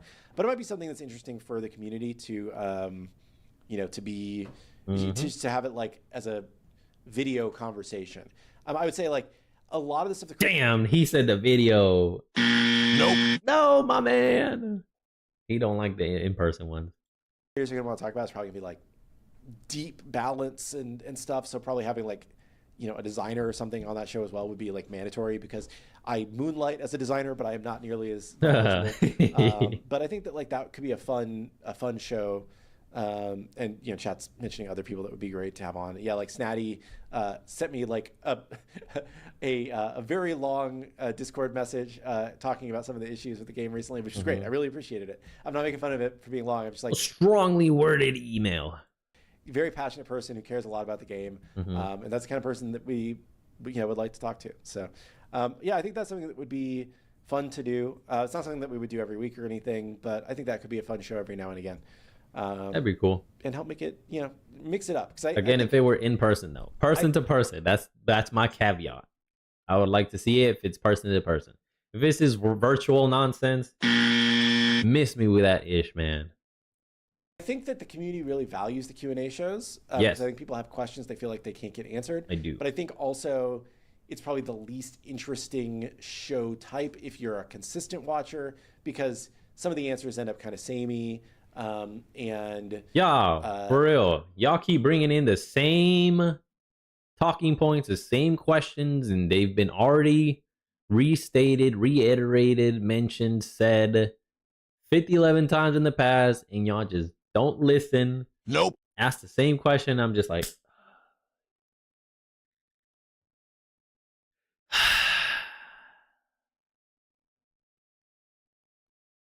I'm disappointed in y'all. You feel like you maybe didn't learn anything crazy new that episode. So it might be fun to mix things up every now and again. And with that, I'm gonna end the show because it's 2:06 and I went way long. Thank you all for watching. We'll be back on Wednesday and we'll talk about Ishtar and everything else. But for now, we'll see you on the battleground of the gods. Bye bye. Peach it. Let's go. Excellent show. Solo, not solo show. Nope. Because we were there too. And bam! Now we're here. It is time. I might have to give it a boost in volume. For the Ishtar gameplay reveal on yesterday's time.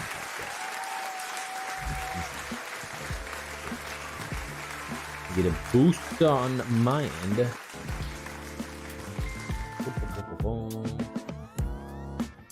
Ooh. How's it for y'all? Good afternoon, good afternoon, good afternoon. There we go. Welcome Okay. I'm in his way now. Forgive me, Caps. All right. I'm right above your head. There we go. Oh, a little bit higher. Perfect. We've infiltrated once again the Hi-Res / Titan Forge Studios. We are here live and in living color with Hindu Man, Kilgoon, and Caps. Today, they will be discussing Ishtar, new travelers, new skins, changes to the game coming next Tuesday on OB34. Let's jump into it. I didn't actually just tell these two I was going live, I just clicked the button. So if I looked a little bit surprised, that's on me. Welcome into another Titan Talk. Today we're going to be talking about Ishtar, all the stuff that could be potentially coming to the game starting next week. PTS should be up later on this afternoon. Yep. Real quick, The before Love we go and into it, War I'll just quickly Mommy showcase we have a new art competition. Oh, hello, artists. Pay attention. Petals and palettes. Submissions April 15th. That is yesterday, starting yesterday, all the way to May 6th. Voting will be May 7th to May 15th. So it's a 1 month thing. Okay, sweet. Prizes. First place winner, 5K diamonds. First place loser, aka second place, 2,000 diamonds. Third place, 1,000 diamonds. You can go at smiteprime.com to make your submission and your votes. Good luck. For the month of April, I had to double check in my brain where it was, but submissions start today. You know, this Discordia skin I really didn't like. Nope. Am I the only one here? that didn't really like it. I think it is a Discordia skin. There was another one, I think a newer one, that was similar to this one. I was just like, eh. It was just a disappointing part. It was like, okay, I really don't like it. Nope. Maybe it's just how the face looks, or just the style. It's just not for me, man. Nope. And go on till May 6th. Let me know. Vote. Are you on the same camp as me? We basically focused or around you're like, hey man, you a dummy. Kind of the goal here. You don't know what you're talking about. Inspired that skin is fire. Go to Smite Prime and find out more information there, and you can all get involved at home. And if you live in America, it's tax day. So that's right. Yesterday, the last day. You're in trouble. See, I still don't know about tax day because my wife will do it all. Thank God, because that's one thing I do not want to tackle your systems over. You have till end of day, so you're not entirely screwed. You got a little bit of time. Cool. It doesn't take that long. It's just annoying. Also, you can file for extension. You're fine. Yeah, but maybe think about doing your taxes if you have to. Then you got till October. I'll be panicking now. Anyway, yeah. So we've got actually a pretty big show today. So we're gonna go through Ishtar. We also have a lot of kind of bigger sweeping balance changes to the game as a whole that we're going to talk about to specifically address here. What was the way I wrote this here? Conquest, pacing, economy, and the jungle that we will be talking through today. There's also some new skins, and there's a bunch of other stuff too. So I think we have a really exciting patch. And itchy nose today, man. Again, we tried to react to some of this community feedback as soon as we could on Saturday when we shipped the hotfix address to the community hot button issues. There was some other stuff that we had in progress and we're planning to do already to address some of these bigger game-wide issues. We were able to get those wrapped up for this patch, so we're excited to ship them and tell you all about it. So let's do it. Let's get into it. Let's crack on first of all then. I guess, Caps, you will lead on Ishtar. Yep. Congratulations. Yep. How are we feeling about Ishtar going into the game? We're coming into the game. Okay. Just in general. Coming into Smite 2. Yeah. What do you think about it? I thought you meant you're going into the game now. Okay. Hey, look, this is why the in-person interview style or show is better. This is better.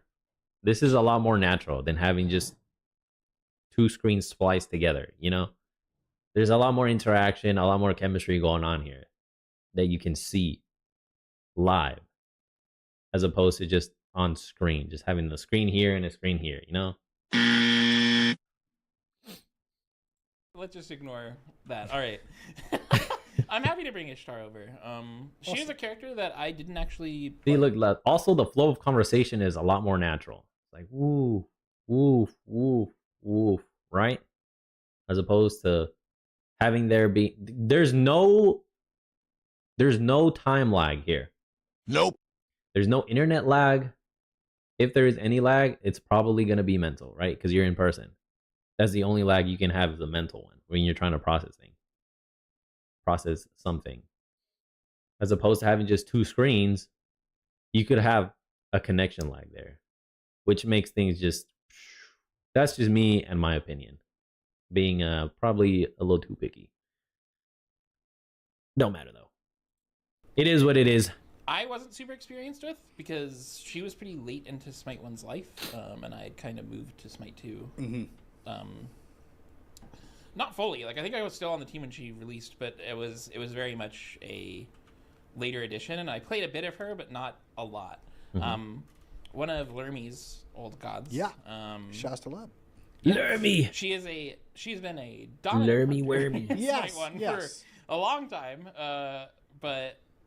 Well, we'll get in game and we'll I showcase don't think you'll have to worry about another underpowered release, chat. Well, you say that. She's going to be overpowered now. Oh, look at her.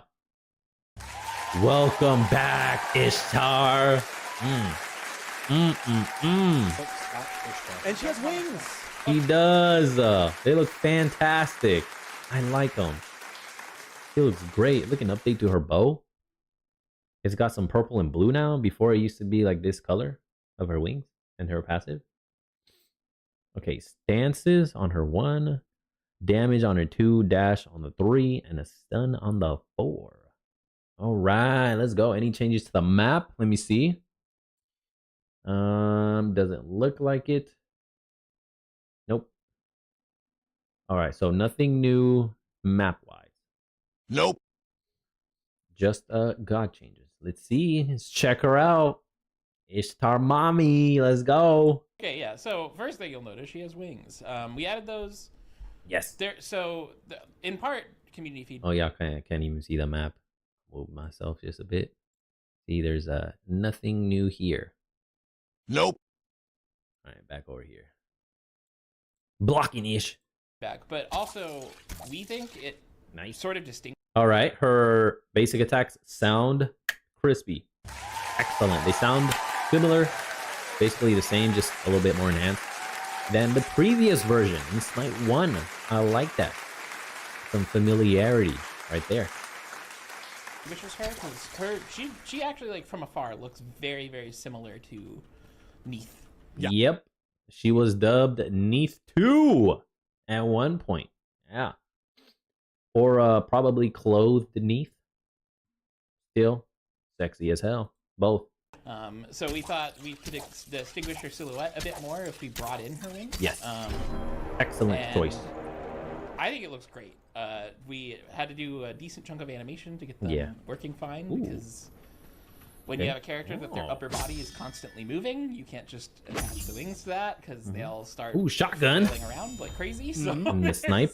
Okay. There's a decent chunk of work that went into just getting the wings done. But Ooh, the changes to the one, the audio cues, crispy. I like them. I think they look great. Way better than the first version. She looks great, that's for sure. We'll start off then, because for some people, they may know it, but some may not. Let's just go from the beginning up. So, first of all, passive. Yeah, we can start with the passive. Right. Yeah. Ishtar, whenever... Does she have a new passive? Let me see. Mark of Vengeance. When you drop below 75% health, apply a Mark of Vengeance to the enemy god that most recently damaged you for 10 seconds. During these 10 seconds, each attack against the marked god grants stacking attack speed for 4 seconds. Each stack refreshes the duration. Scoring a kill or assist on the marked god grants movement speed for 5 seconds and a permanent 5 strength up to 25. So you can get 5 kills on a marked target to get 25 strength for free, as they say. This passive has a 20-second cooldown. So when you're boxing 1v1ing against other ADCs, once this pops off, but you have to be below 75% health, was actually pretty great. It's not that bad. You can exchange a couple autos, play it tactically. Like, all right, let me activate my passive. They'll get marked for 10 seconds, and then you can do more damage against them. And if you kill them or get an assist, you get 5 strength. Nice. I think it's maybe some of the numbers might have changed. It's still the same passive, though, for the most part. From what my noggin can remember. Whenever somebody hits her below 75% health, so Odin would need to hit you until you're below 75. We'll get there. I got a trick. He's slow. I got a trick. Yeah, the tower. But once you're below 75% health, you will mark them. And you just have to be below the threshold when they hit you, so you can be 50% health. If they hit you, you'll mark them. Okay. I'll get there. He's a slow autoing. It looks like you have it on cooldown. I think you might have marked the tower. That might be a bug that I caused. Oh, there we go. We found it. Okay. Basically, you drop below 75% health, you apply a mark of vengeance to the enemy target. When you hit the target, you gain attack speed. Okay. So you cannot be mechanically challenged. Nope. All right? If you want to be a skilled Ishtar player, you gotta land your autos. If you don't or can't, get better. Improve. That's one area you must improve if you want to excel as an Ishtar player. And then carrying that forward or further as an ADC player, right? If you get a kill on the target, you get movement speed for 5 seconds. And as a +1, you now get a permanent 5 strength. Here we go. Oh, okay. There's the freaking mark. 1, 2, 3, 4, 5, 6, 7, 8. That's a freaking badass mark. You can see it clearly. I think before it was way smaller. It was maybe like a little glowy circle like above their head. But here, this is clear. I like this. Clear, specific feedback that you as the Ishtar can see. So there can be no excuses. Nope. No doubts. Hello there. Who is it? Let me see. Thank you for the follow. Whale Pro 11. Appreciate it. Good morning, my guy. How are you doing today? Continuing. There can be no excuse for you as an Ishtar player to say, oh, I didn't know when my passive activated. Nope. I was unaware. You can make zero excuses as an Ishtar. You can clearly see this right here. If you cannot see this, you're blind. That's it. You have vision problems. That's the only thing. And if you're blind, how are you playing Smite? Right? If you literally like can't see, physically cannot see. Now I'm talking like you got bad eyesight, like you need contacts and glasses like me. Nope. And many others. No. If you literally cannot see, that is the only way out. In which case, why are you playing the game? Huh? How are you playing the game? There's probably someone else telling you. You have to have somebody next to you that can actually see. That's the only way you get out of this. There's no excuses from here on out. Nope. None. Smart. Yeah. Continue. So if you killed, you would. It's clear. It's bright. It's right there. Vibrant. Like there's no reason why you should say, oh, I didn't know my Mark of the Vengeance wasn't applied. My passive mark. Another one could be like, oh, I mistimed it. See, that's different though. I didn't see it. I didn't. Oh, was it on cooldown? Huh? Because it has a 20-second cooldown, right? So if you try to activate it during the cooldown, that's on you, man. That's on you. You can use your Prime sub to skip. That's right. Thank you, former President Houseplant. Twitch gangers, ads starting in 1:40. Feel free to stick around and support the channel by watching the ads. If you don't want to, I encourage you to prime up or subscribe so you don't have to watch the ads and miss this. If you decide to leave, I understand. I'll see you when I see you. A movement speed bonus and a permanent 5 strength, which goes up to 5 stacks, so 25 total. Cool. It has a 20-second cooldown, so you can only mark a god once every 20 seconds. Yeah. But that's essentially what her passive does. You get hit below 75% health, you get a Mark of Vengeance, and you try and attack that target, you get some buffs. Cool. Yeah. Her one, there's a lot of things here. Yep. So oh, look, there it is. Oh, the new icons look sick. I like them. I love them. I like them a lot. Look at that. Here's the over-the-wall volley. Here's a shotgun blast. And here's a long-range snipe. Extended basic attack. Woohoo! I prefer this one, the snipe, and then the shotgun whenever you're in close quarters with a bunch of enemies surrounding you. The over-the-wall volley, that's like if you want to steal a camp. I didn't really use that one that much. Nope. Maybe for clearing, for the most part. Yeah, for clearing. you've got 3 different stances. Oh, the bow change. Woo!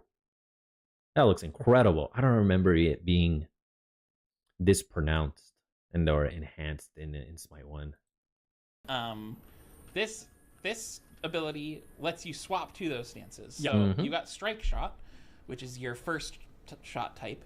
It's a lob type shotgun, so you hit fire and hit an area around it. Similar to Y'all hear those sounds? Oh my god. Those sound effects they sound incredible. They sound way better than the first version. I am loving it. like Sylvanas. As a +1 here, yeah, she did not have the ability to like. She does bonus damage in this stance, and she had lower crit scaling and life. That's not the case. Oh, okay. It is just the bonus damage you get while you're doing it. Lob was actually somewhat unpopular outside of just clearing. Yeah. Yep, exactly. I just said that earlier. That was the only reason why I used it.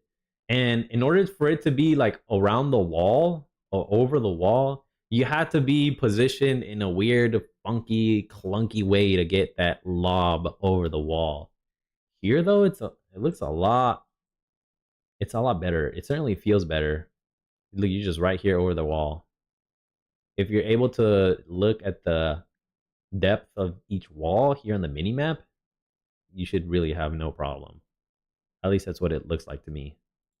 Did not have the ability to like. Yeah. She does bonus damage in this stance, and she had lower crit scaling and life. That's not the case. Oh.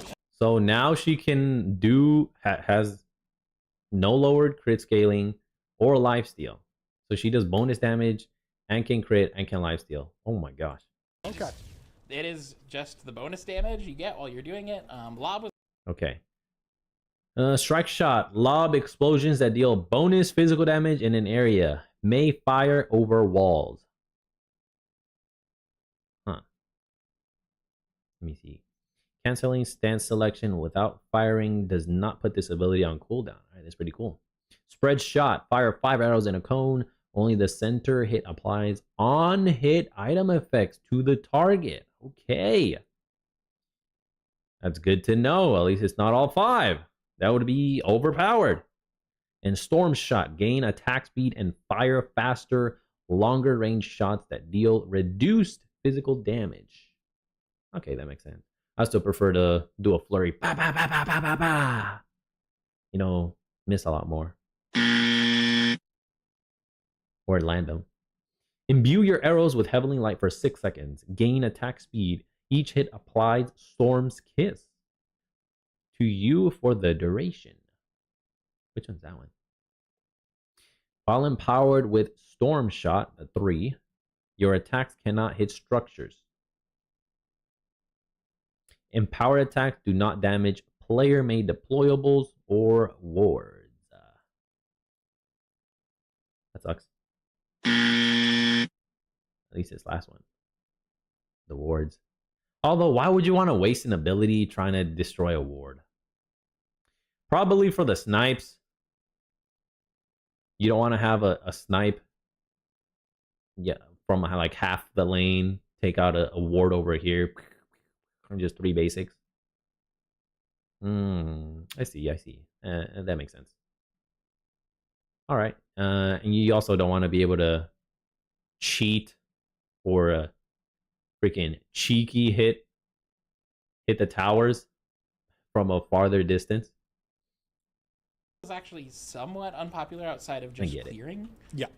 This lets you do it over walls and. Oh, there it is. There's the center one. Cool. Her two. Her. The shotgun. Shotgun blast. Okay. Here is the bonus one. I wonder why they didn't add like a little 2 lines right here, you know? So you can see where this arrow is going to be traveling. Because this one's going to go right here. This one just goes down the center. So probably right here, the edge of this reticle. And this one, that's probably the whole center line. All that area. This one's going to go out here and this one out here. Could have added another one, a little more visual. For clarity's sakes, you know? Because it's only the center one, right? But then you'd have to impose in your head 2 lines right here. So that you can see. Right? That's just one more mental thing that you got to do. And if they added the little line, that's like one less mental thing you have to do, right? I think that would be a greater, clearer indicator for this ability. second one. Yeah. Is her cone auto attack. This is called Spread Shot. Oh. Each shot, you'll fire 5 projectiles in cone. Each of them can hit a target, they all can crit. Only the middle one applies on hit effects. Okay. Could you turn the volume down on the game just a little bit? Yeah, sure. It's good. Oh yeah, is the volume really high? Chat's saying that we're way too loud in the game. Blowing them out. Okay. Sorry.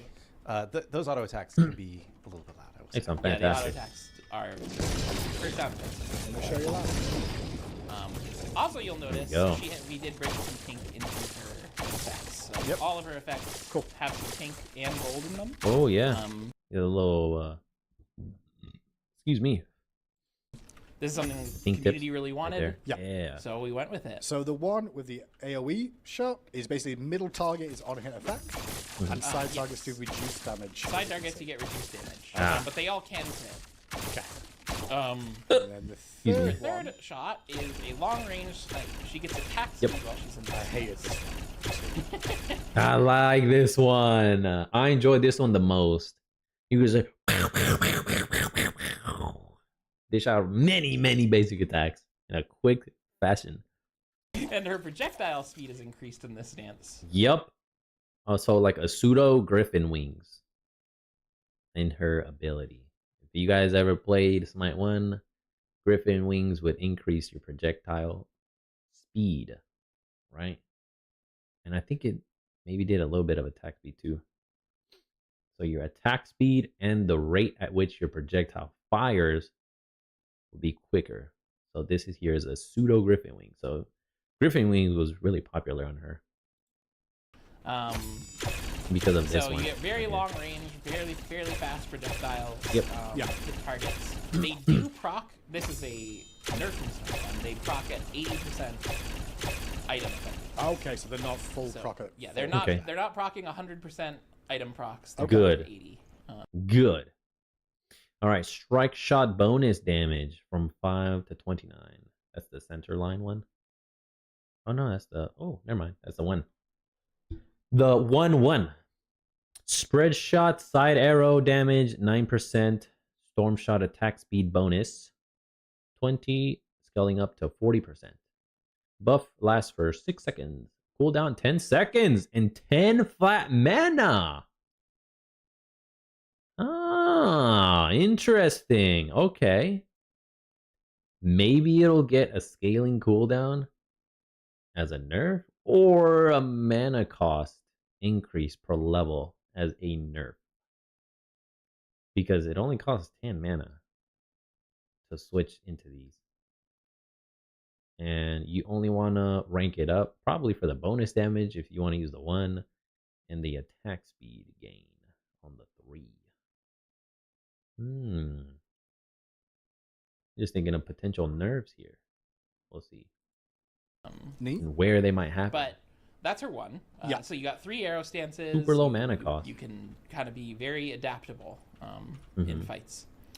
Her 2 is a Rolling Thunder. Call down 4 lightning strikes in a line, dealing strike damage _ formula. All right, that's how it looks in the coding wise. Dealing physical damage % blank per strike to enemies in each area. Aim the direction of the line. So there's going to be a line. If it's over that line, the thunder is going to come from the enemy towards you. If it's behind that line, the thunder strikes are going to come from you towards the enemy. Enemies hit by more than 1 strike are mesmerized. The damage is from 60 to 160 damage scaling, 40% strength, so she's a pure strength character. That makes sense. Mesmerized duration, 0.75 seconds. Cooldown, 13.5 seconds flat. Cost per level, mana cost, 55 to 75. As you rank up the ability. Okay, so 2 abilities with pretty low cooldowns. 13.5, that's kind of high. I won't say 2. This one's 10. 10 mana. line of Rolling Thunder. rolling AoE. There's a line right here.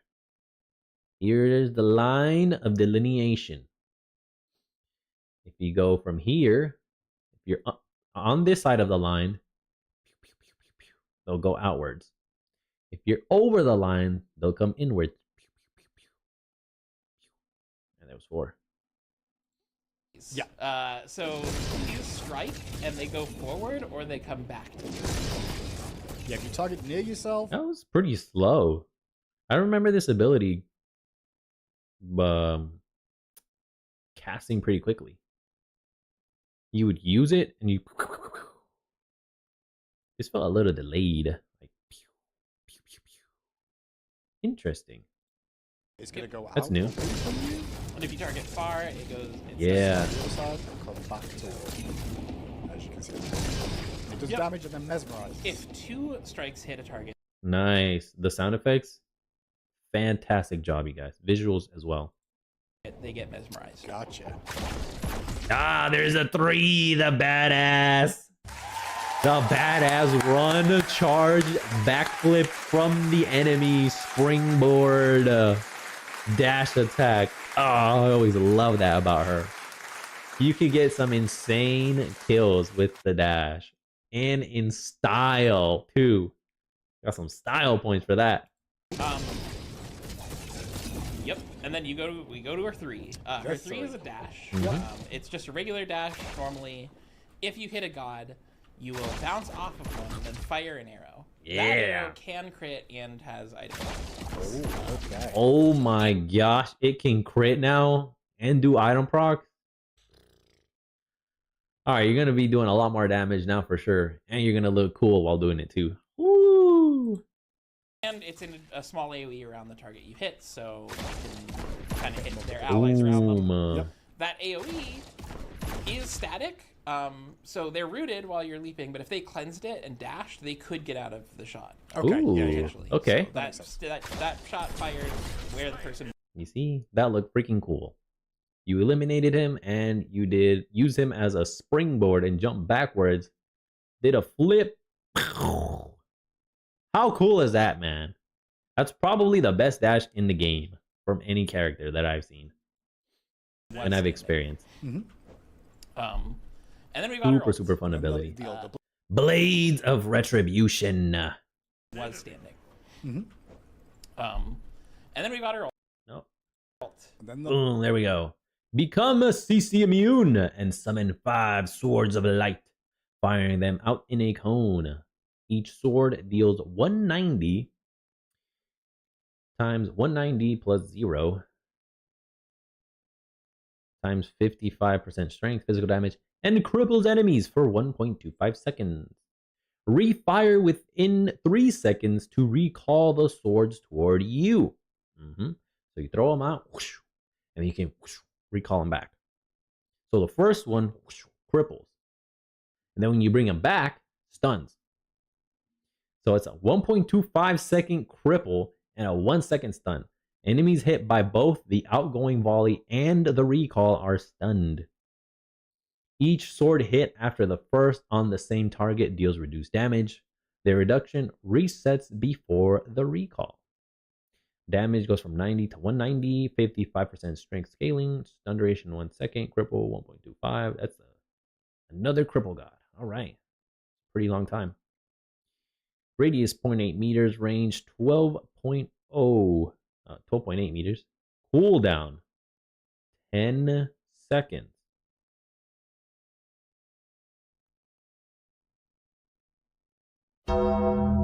Cost 10 flat. Oh my gosh. Was this always a thing?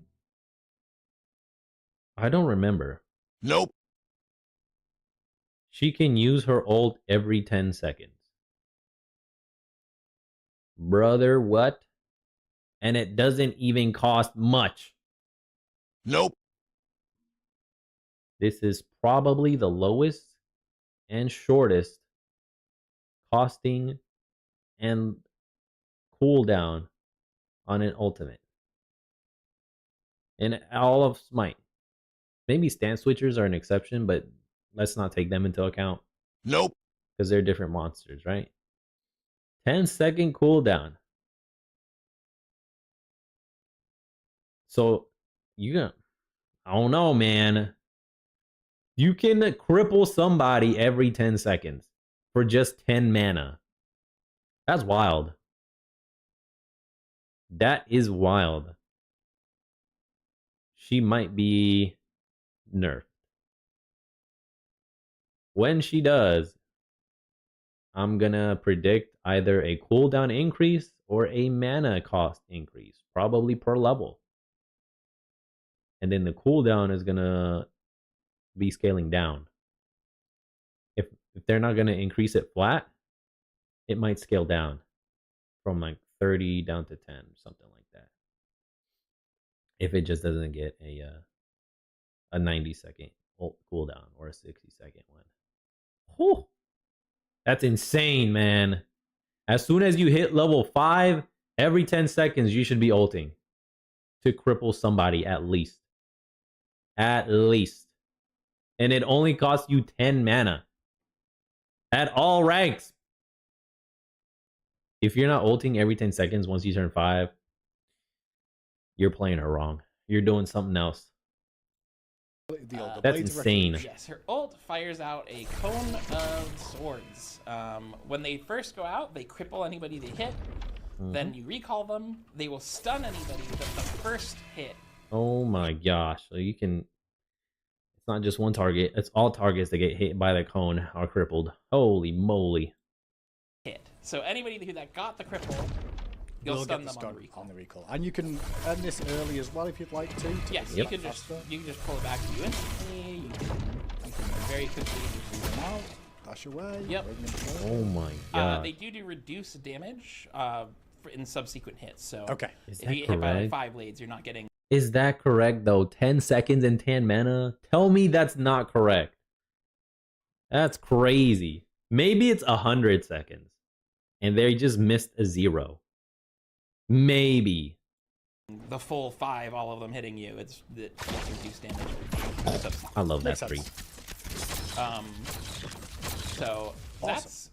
That's Ishtar. She doesn't have her +1s are very like passive, largely because I was gonna say that was the biggest issue, I guess, was like the +1s regarding what you can really do with Ishtar, because she was very strong. She does a lot of things. She doesn't really need much.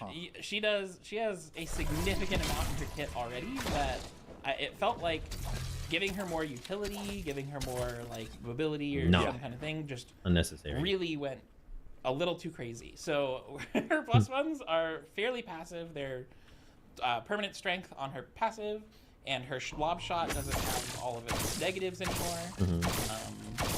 We're taking those out, but we didn't want to go too crazy with her +1s here. So nice. Okay, the other thing we've got to show as well, I guess, is the aspect. Yes, the aspect. The aspect is. I think it's already crazy.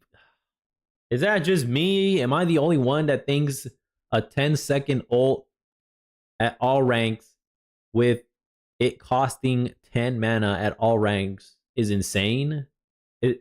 Am I the only one here? Huh? Please let me know, chat. Am I bugging? Am I tripping out here? Am I the crazy one? Am I going schizo? Or am I the sane one? I think that's insane. Pretty cool. I've never... It's interesting. Holy moly. Just to be clear, I don't know what the aspect does. So the aspect is... it's kind of jungle focused. It's not full jungle. Like, I think you could lane with it. You could do other things with it. But the idea is a little bit close range based off of your backflip, because it's a pretty satisfying ability to use. So I wanted to like do something a little cooler with it. Yes, it is. So she plays a lot closer in her aspect. Ooh, So I'll showcase her now. Here's a little look at it. Yes. Whoa, she no longer has the 1 available. Well, at least he hasn't put any points into it.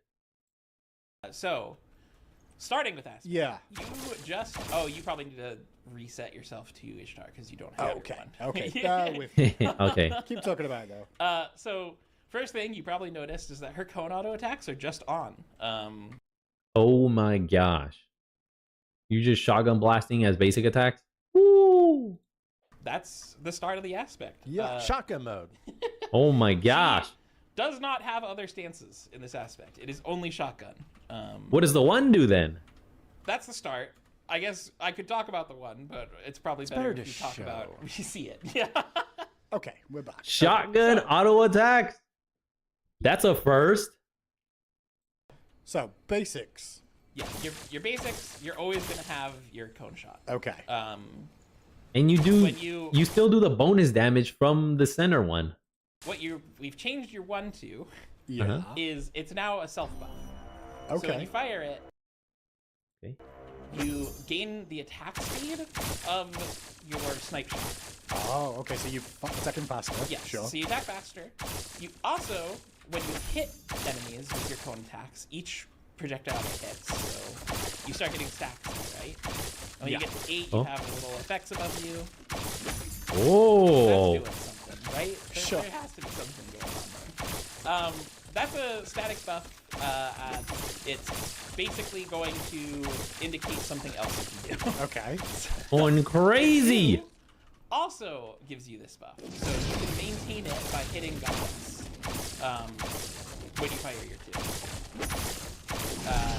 But Ooh, that's crazy.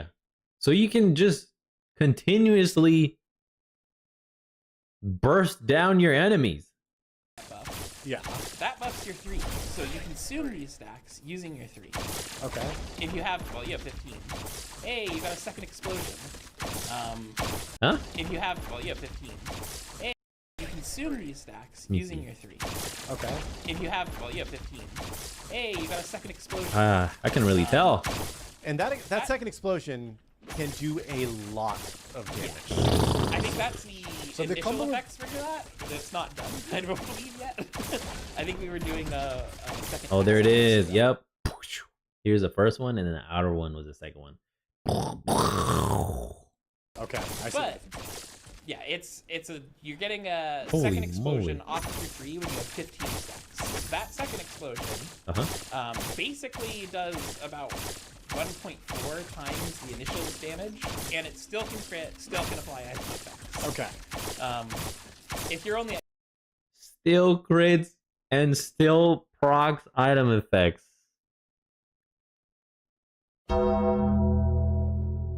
I mean, you're done. You're done if you get hit by her. Especially now with how DPSers are doing a lot of DPS. 8 stacks, you increase the damage of your initial fire. So you get bonus damage on that fire just off having 8 stacks. Okay. You have 15. You're gonna feel it. He's gonna hurt. You get both higher damage on your initial hit and a second fire that does way bigger damage. Gotcha. So I'm always in AoE autos. My 1 is a steroid to give me attack speed that also helps to stack quicker. Yep, you stack My quicker 2 with it. additionally helps to stack those as well. If they connect. And then my 3 consumes those stacks to deal bonus damage on target. Yes. Yeah, okay. That's the idea. And So, the ult Yep. is still the same? yes, the ult does essentially what it did before. Okay. It's already pretty good for a character who's playing close range and wants to get in and ult people. And you can play with it off of your 3 already, like throwing it out, recalling. So Damn, maybe you can potentially 1v2 plus a lot better. Because with base stance, if you get swarmed by at least 2 enemies and you're by yourself, your 1 you'd have to decide. All right, do you want to use a snipe or do I want to use a shotgun? Or do I want to use the 1 now, the 1/1? Since it can still crit and do lifesteal or proc items. Not crit. It can lifesteal, proc items, and then do the bonus damage. Do I want to take them out that way? Do I want to use the 2 and stun them, but then you can't use a basic attack?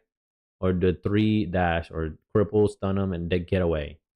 Now, with the aspect, you're like, okay, my basics, shotgun mode, boom. So I don't have to decide on which version of the 1 I want to use. already been taken care of for me. Shotgun mode, bam. Center arrow does bonus damage. My 1 steroid. So I get the attack speed from the 3. So now you don't have to choose between hitting a wide area of people or attack speed. Now you get both. And then the 2, you can use that for the mez and still auto attack at the same time and get stacks up so you can consume them on the 3. So you can do the bonus damage on the second explosion, which also procs item effects. And then you still have the cripple and the stun on the ult. If that's not enough to get the goon squad off your back, you have the cripple and the stun. And since it's going to be close, a lot closer, the goon squad, it makes the favor slightly tilt more towards your end, right? At least that's one scenario I'm envisioning. Like if you're really great with her and you go an aspect, I think the aspect is going to get played way more than the base kit for sure. Especially in jungle, as he was saying. Although I can see it work for ADC, maybe mid 2, and then off-roll solo. Not really support. Nope. Nah. I really don't see that happening too much. I mean, you'd have to really make it work. So, although who knows? I could be wrong and be surprised. Definitely the offensive characters are going to be having a blast with her. So idea of this, I guess, as an aspect, was it more to like simplify the base kit, or was it more to like give him other options in the jungle, I guess, with the AoEs, what you mentioned? Yeah, it's more of a, we wanted to try, like, I wanted to make this more of a, like, in-laner, like, dueler Ishtar, right? So, a lot of regular Ishtar play, you're cycling through for different ammo types, for different situations. So you're going to clear with your lob mostly. You might close range fight with your cone if you can, but you're going to try and stay away from fights and snipe like use a 3 most of the fights. She kind of has like a lot of different covering her own weaknesses when it comes to her play style in lane. She has like long CC immunity, so she's basically a long range hunter in her base form, and this form is kind of a, hey, get in there, actually fight them kind of definitely a little bit more close range. You can't like lob over. So if you have a more aggressive play style, this will really synergize with you. The walls as much, you can't poke from distance as much. And it has higher burst damage, so if you're playing something like a similar version of it, you can get in there and do like pretty decent burst damage. If you have a full build, full crit, and you get your 15 stacks and go in on them, you're gonna get really big damage from it. Awesome, but you don't have the lob attacks anymore. You don't have the super long autos. This is the only thing that you have, and you're It doesn't matter because you get the steroid attack speed boost. Like the lobs don't really matter there. Nope.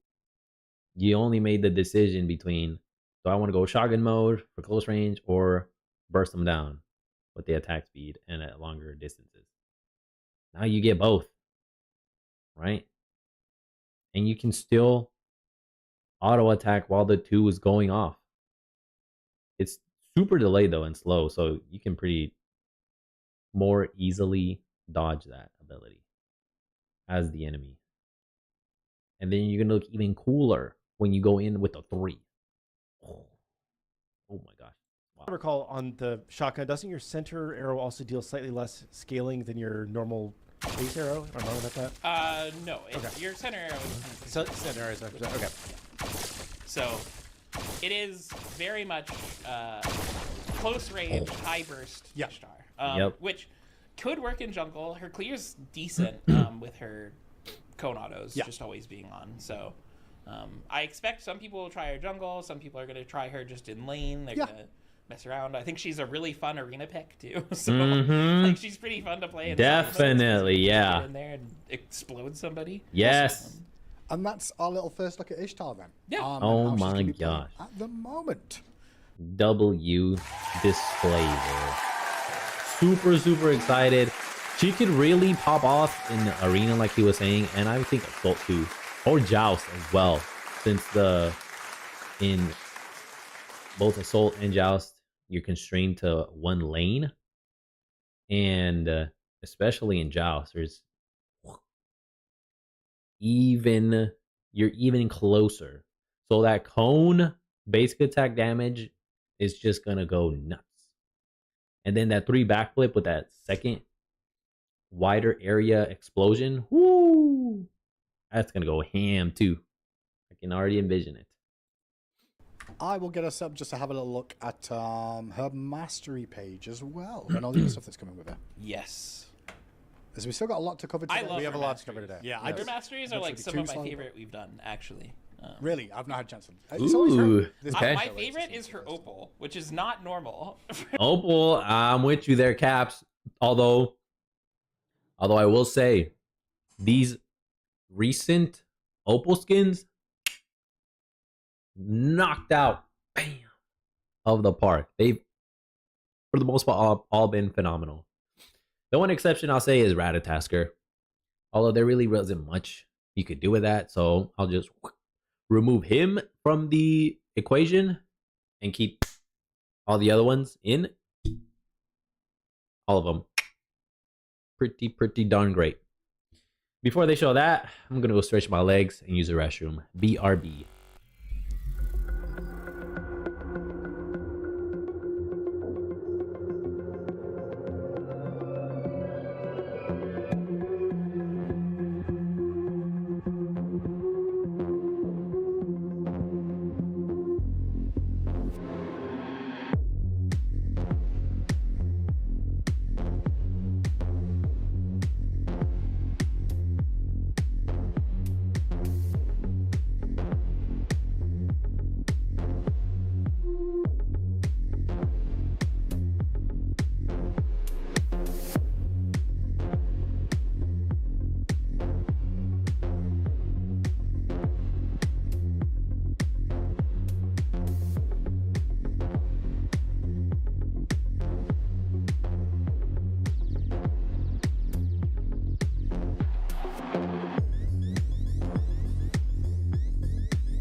Hey, we back.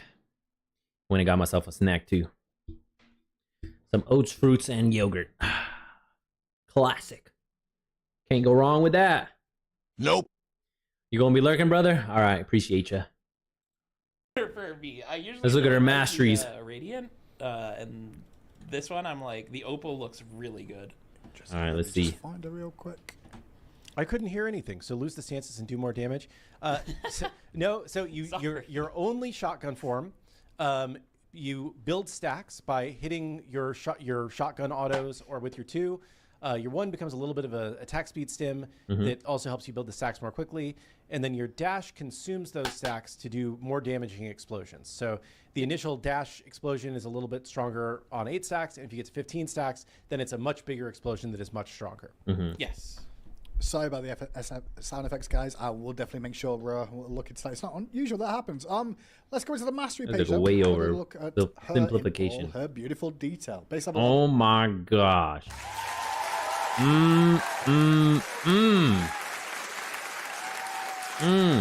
She is looking mighty fine, if I do say so myself. Holy moly. All right, here mixing my stuff. My concoction. Give me a moment. Give me a moment.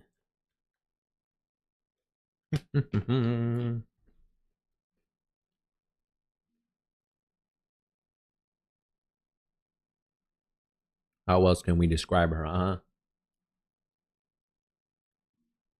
Sexy. That's it. One word. obviously a little bit of view of the. She looks fantastic. Her face looks different though. A little bit different compared to the original model. And even the card art too. I really like the face in the card art. Here in the model, I prefer the card art more. Although it's not bad. Looks fantastic. Front, and here's a look at the shadow. Oh, zombie Ishtar. Variations. Woo! Yeah, you got like that stained glass in the room. Woo! Hell yeah. Yo, oh my gosh, he's right. Look at that. Obviously, you're Fantastic. the thunderous stuns. Thunderous Two normal gods at the same time. Turn around. There's her clap. For the clap. Yeah. Yo, great And then job. objectives destroyed. God assists. Retribution kills. Number of All right, gods here's killed her by the return. Onyx of your skin. blades from the Legendary. Look at the stained glass wings. Wing characters. Kill it. I'm glad they really didn't give her feathers. That would have been awkward, you know, because she's not a feather character. Nope. So the choice to make the wings into a more of a glass stain thing. Excellent call. I like that. Onyx variation. Woo! Yes, Always that's classic. really Oh my good. gosh. Looks really good. Oh, she got yeah. black hair. Neat. I really like what Quinn did with the. Oh this my one. gosh. These opal skins have been insanely good. I used to not like the opal skins they had for the majority of these characters that they brought out. Nope. I was like, you overdid it. It looks too goofy. The color scheming is off. It's like, I didn't like it. Nope. Recently, though, I have been liking all of them. I won't discount, or I won't count Ratatasker in. We're discounting him because I really don't like that one. Nope. He's an animal. What else can you really do? You know, not much. Nope. So just removing him. All of the previous ones have been kick ass. They had knocked it out of the park. And it's not too bright pink here. It's more on the darker shade. I like that selection right there. Her skin tone, amazing. This one's Love so cool looking. Yeah, that looks really nice. Oh, look I at the freaking wings, dog. Love this skin. Oh my gosh. This one's so cool looking. Yeah, that looks really nice. Ooh, damn. I mean, this is what we'll be seeing as the Ishtar player. Not a bad sight at all. Nope. Not bad. I love this skin. Mm-hmm. The effect just also like on the cloth too. This one looks really good. So that's the opal. You also get the nailed it Ha. targeter. That's funny. Yeah, she throws her bow at Nice. you. So First like try. Throw the bow. Cheeky look at the wave. I as love well. that. And then there's like, also Love and War, That's a good one. Mm-hmm. God Kills, Ishtar Mastery, and Radiant. Oh my gosh. Take your pick, gentlemen. Which Ishtar do you love the best? Brown hair, black hair, opal hair. It looks kind of like lavender-ish to me. Or dirty blonde hair. Radiant version as well. Fantastic. Sparkly. Ooh, the wings And, look is sick the card too. done? Let's find out. All of them. Or zombie.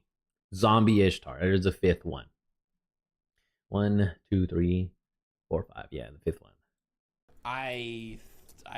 Yeah, it is. Ooh, nice. It wasn't last time I looked, but I like it. it looks Now with Yeah, wings. That's cool. Yeah, Yeah, the effect. Yeah, Yeah. the arrows coming down. Cool. And the diamonds And the as money. well. That's a look at Money. Ishtar for you. Sweet. Yeah. Hell yeah. I What got else? through her decently fast. We did okay. We have We more to did okay. talk about. What's next up, Kilgoon? What are we going to now? About let's 20 minutes. Not Just bad. we'll run through the skins real quick because we got a lot of other stuff to talk about. So there's 2 new travelers that are part of the Tracker Syndicate event that are coming out in this update. The first of those is Nuwa Mystic Enchantress. Nuwa Mystic. Okay, Nuwa. Enchantress. Here we go. Another Look poster at girl. Oh. This one. She looks better here than she did in the first version. Did she have this one? Or was Athena the only one that had this one? There you Yeah, go. so this was this Mystic line of skins was always extremely popular in Smite 1. This was one of the most popular ones. She did have it then. And so we brought it over with some sweet new prisms. Yeah. Nice. So we have the Pearl. Which, look at that. Wow. Oh Isn't that my cool? gosh. Beautiful. We just get better and better with these. Mm-hmm. Yeah, the prisms are going nuts. They like Fantastic. such crazy work. Yeah. This is gorgeous. So we have the Ruby, Ooh. which again has this kind of like panning texture going through the skirt, which is really cool. I always And then love we these also types of have textures. Aquamarine. Yeah, I think this Well, one might be my marine. favorite. This one's very like kind of opal-y, but like a iridescent. I fish don't know. scale. It's very cool. Yep. Additionally, you'll get hold of the tracker packs as part of the event. And This is great. Oi! The cat. I love it. No, the it's Cat cute. Ward. This might be my favorite ward we've Look at done. He's such a The cat Got wards the are back. pose. Yeah, I love it. So this is He the got a skirt though. Shouldn't be saying she. first of 2 travelers in this It's not a new kill. travelers in this update. You'll get this. But here's the base one. No, it's Aquamarine. The base one, I think she had some goofy ass like teal hair color. That's why I didn't like it. I was like, that looks fucking whack. Like whoever did your hair dye, Nuwa, you look awful. little look at these. There you Yeah, go. so this was a. I like it. This one. This one's way better. Definitely an upgrade from the initial one. Prefer the this Mystic greenish. line of skins was always extremely popular in Smite 1. This was one of the most popular ones. Yep. So we brought it over with some sweet new prisms. I've Excellent. already bought the She bottle. looks fantastic. She looks great. And then we also have a brand new skin coming for Ratatoskr. Oh, the rat. His first skin is called Alright. Shadow Runner. These are dope. This is pretty cool. And this is a in the line of our like Shadow Spirits skins. Oh yes! Oh, this is one of my favorite lines. Shadow Runner Ratatasker. Yo, my guy. He looks fantastic. I keep saying that, dog. I need to change up my fucking description. He looks freaking sick. He looks that people cool. have always really liked. So this is a Yo, the new eyes look Shadow awesome. He kind of reminded me of Cubone. He's reminding me of Cubone here with the skull face mask here. Spirits Ratatoskr Oh, skin, which I think looks great. And then we've got, this I is like the it weird a lot. skin where, while I like prisms it are a always lot. great, I think the base on the skin is just so good. It is good. Yeah, he looked. I might just use the base more if I buy this one. But Well, here's the base. Yeah, Damn. the prisms are really cool too. Though. Oh shit! Solar Spirit. Oh my gosh. Oh, the mask color changed. Now it's black. See, this is a great way to play off the beady giant creepy-esque eyes on these animal creatures or animal gods. That it looks less creepy to me. I love this skin lineup, this theme, the shadow one. Oh, look at the background too. Oh, we didn't even check out Nuwa's background. Ooh, Yeah. look great. So we have the Hell yeah. pearl. Right. Which, look at that! Wow, Isn't that looks cool? good. Yeah. Like I think Let's go while back. prisms are always great, I think the I base on the love skin this- is just so this good. skin It's lineup. like, Yeah, he looked really cool. I might just use the base more if I buy this one. But Well, here's the base. Looks Yeah, amazing. the prisms are really cool too, though. This is the Solar Spirit. Yo, that Makes more sense That's with the great. sun vibe to it. Yeah. There's also Void. Void Forager. Oh my gosh. Void Forager. Purple, green, some blues. Yo, the eyes look less creepy. I love it. I love it. And then last but not least, the Pearl Star Pearl Star. variation as Yeah. well. So a little Oh, bit another cloudy, so but really cool. charcoalish mask or grayish. They're great. Not only that, you'll still get your tracker packs as part of Mm-hmm. the event and Shadows Recall. This is Yes. a great This is recall. a neat I've been recall. using this one a lot. It looks really good in Oh. game. It's like kind of this. I think I'm gonna get this one. We'll see how much it costs individually because I don't have the whole pack. Nope. Excuse me, I didn't get the buy all thing. So if I'm able to buy this one individually, it has a high chance of being purchased. Being purchased. Like stylized, like kind of see-through FX thing. I don't know. Hell It's really yeah. like- Awesome. That's a little look at two of the new W sets of new items that'll be skin for the available as homie part rat. of the game. Rat. Okay, I have two more skin things just to talk through real quick. Yeah. Okay. And then we will get into the balance stuff that people really care about. So the first thing is I this care about the skins, man. upcoming update. The gods. The Reign of the Archfiend event will be over and worm seals will disappear. Mm-hmm. So if you are collecting worm seals to try and get to a reward, this current live update is your final update to do that. There is also the if you go to the special tab under the store, Okay. you can see like a way to get everything that's in Reign of the Archfiend event. After starting with the next update, the things will be priced for individual sale, but it will be more expensive than you would be able to get. Like basically, I would pay for the same price that I paid to get like the whole event now. I will pay just to get the saga starting next patch. So if you want that, this is your last patch to get the deal before the next patch goes live. Secondly, Ears up, guys. Ears up. in this next update, we're going to have a featured tab in the store, the special tab in the store for the Chalk Slaughterhouse skin and that event that was tied to it. Right, okay. So we want to basically give people one last chance to get the rewards from that event as well, so we can start to decouple it and let people actually just get Chalk Slaughterhouse as a classic skin, because that's something that we've wanted to do, but because the way this event was set up, we just could not. So this next update for the duration of that event will be your final chance to collect pumpkins. You will be able to buy all from this special tab if you want to do that. And your price will be reduced based on the number of travelers that you already own. As part of this patch, we are going to be converting all the pumpkins to free on traveler purchase. Okay. Just because it makes the event, like the final ending thing, work better. And if you have previously bought a pumpkin, you will get 4 coin boosters per pumpkin you purchase. Okay. So basically, we just didn't really like, after we've been through this with a couple times, we realized like having to purchase the pumpkins was not as cool, and we'd rather just give you something to make good for that. So you'll get a lot of free coin booster levels if you bought the pumpkins previously. After this patch, pumpkins are going to be removed from the Travelers. Chalk will be priced for direct purchase as an individual classic skin, and the Traveler, I believe, will be 4,000 diamonds. So again, it's going to be a better deal to get the stuff that's in the event now during the last chance thing, but it will be available later. The Bari skin will also be priced, so don't worry.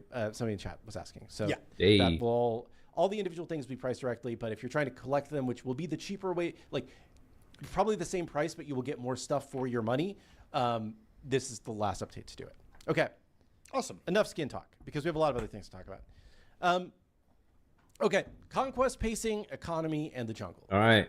We've been getting a lot of concerns around this, and I think that these are largely valid, right? There's been something that we've been wanting to look at for a long time, and we were able to address a lot of those things for this update.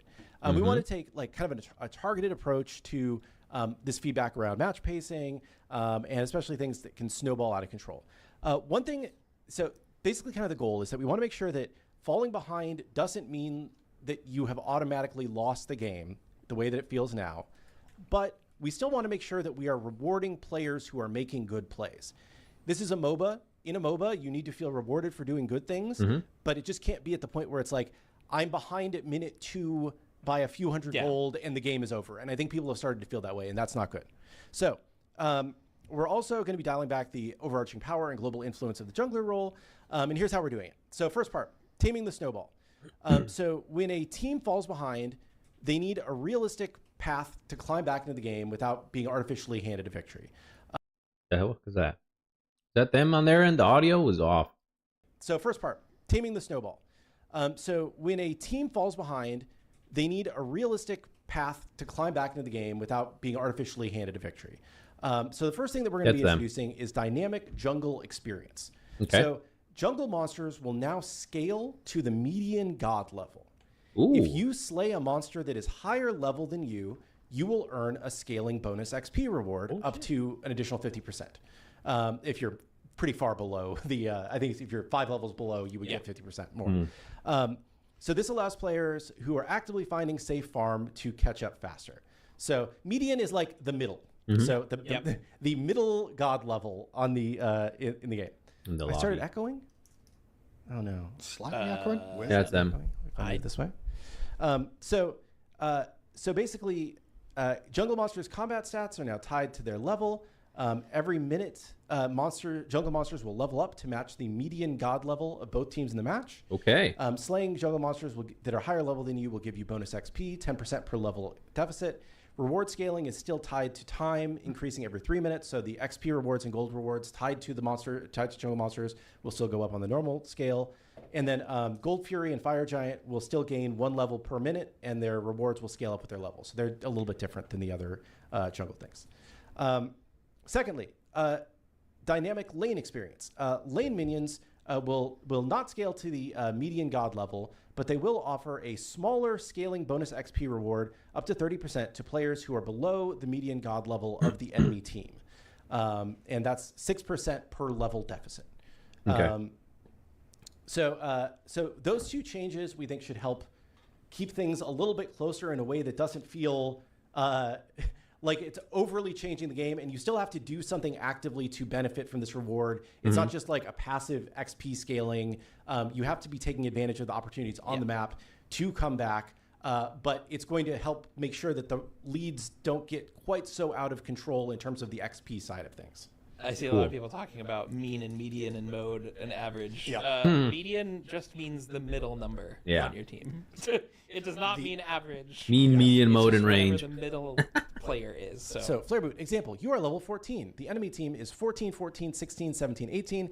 The enemy creeps are median level 16. You gain 12% extra experience. Yes, it's whoever's in the middle of all the numbers laid out in order. Yeah. Yes. It sounds very convoluted and complex, but also this will all be written down in text for you as part of patch notes to review rather than just reading numbers at YouTube. Basically, if you're the lower half of the game. End of the day, think of it that way. Already in Smite, the lowest player in the game had a catch-up mechanic already. Yes. Which a lot of you don't even realize. But if you are the lowest level in the game, you will share more experience. You will get more experience by sharing with your teammates. Supports generally fall into this. One thing this is trying to do is trying to really eke out some of the issues of getting really far behind and trying to bring people a little bit closer together. So there's not a huge disparity. For example, the enemy team's all level 20 and the team that's losing their support is level 12, so they can't do anything in the game. They can't really frontline you for very long. You can't do is.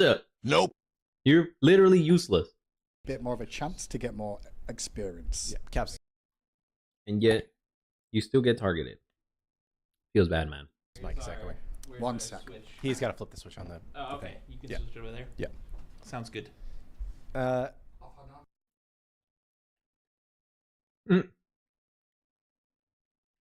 Muted. Hello. Okay, did it work? Are we good? Am I still echoing? No, you're good. Y'all good, guys. I don't know why it was echoing. Okay. All gooch. Cool. Next, bounties and objectives. Okay. So we want to reward teams that manage to secure kills or objectives from a deficit. And that's something that we've been doing previously. So previously, there was a gold bonus for killing higher level players of 20%. That's going to go up to 25%. So a very slight change there. Additionally, the bonus objective gold multiplier is going to kick in slightly faster. So previously, that would kick in if a team was 8,000 gold down. Now it's going to kick in if you're 7,000 gold down. But the total amount of benefit that you'll get out of it is a little bit lower. It's going to be 60% scaling versus 65% at the biggest deficit. So you'll start to get the bonus gold for killing objectives if you're behind a little bit faster, but it's not going to be quite as powerful. So that should, again, help keep the gold a little bit closer in those situations. Secondly, Rainy and jungle power. Junglers are really good. Do you agree? Understatement.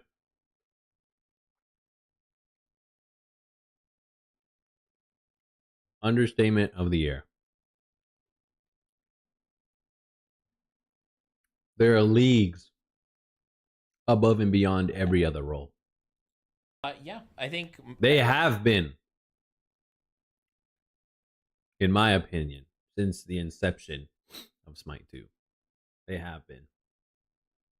The ones that gotten shat on the most, supports.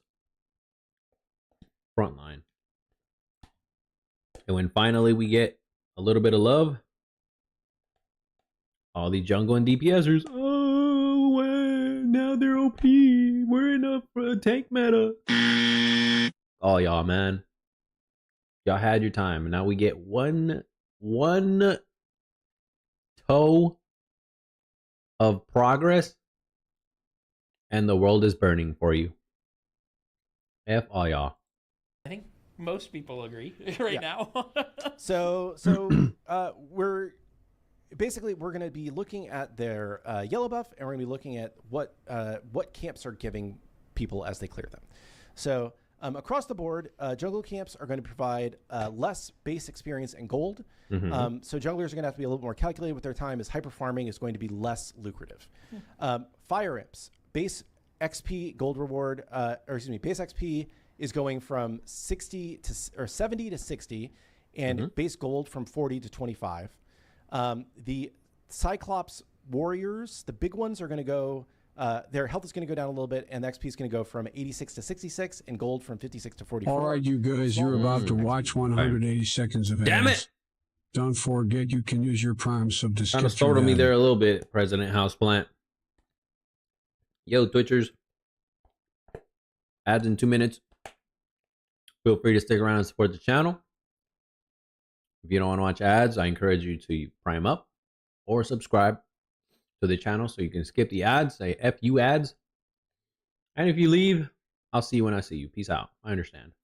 It's going to go from 29 to 15, and gold from 19 to 15. Roaming Harpy XP is going to go from 50 to 45. And Cyclops rogues, which are in the side lanes, their gold reward is going to go from 45 to 26. Yellow buff. We are removing the protection shred debuff from yellow buff, which a lot of people did not even realize it had, but it was a large source of jungler damage once it got to level 2. Once you got your, like, through the infamy system, once it levels up, it got protection shred, and basically you got like flat penetration essentially on yellow buff. Yes, you had protection shred, and that's one of the reasons why junglers were doing so much.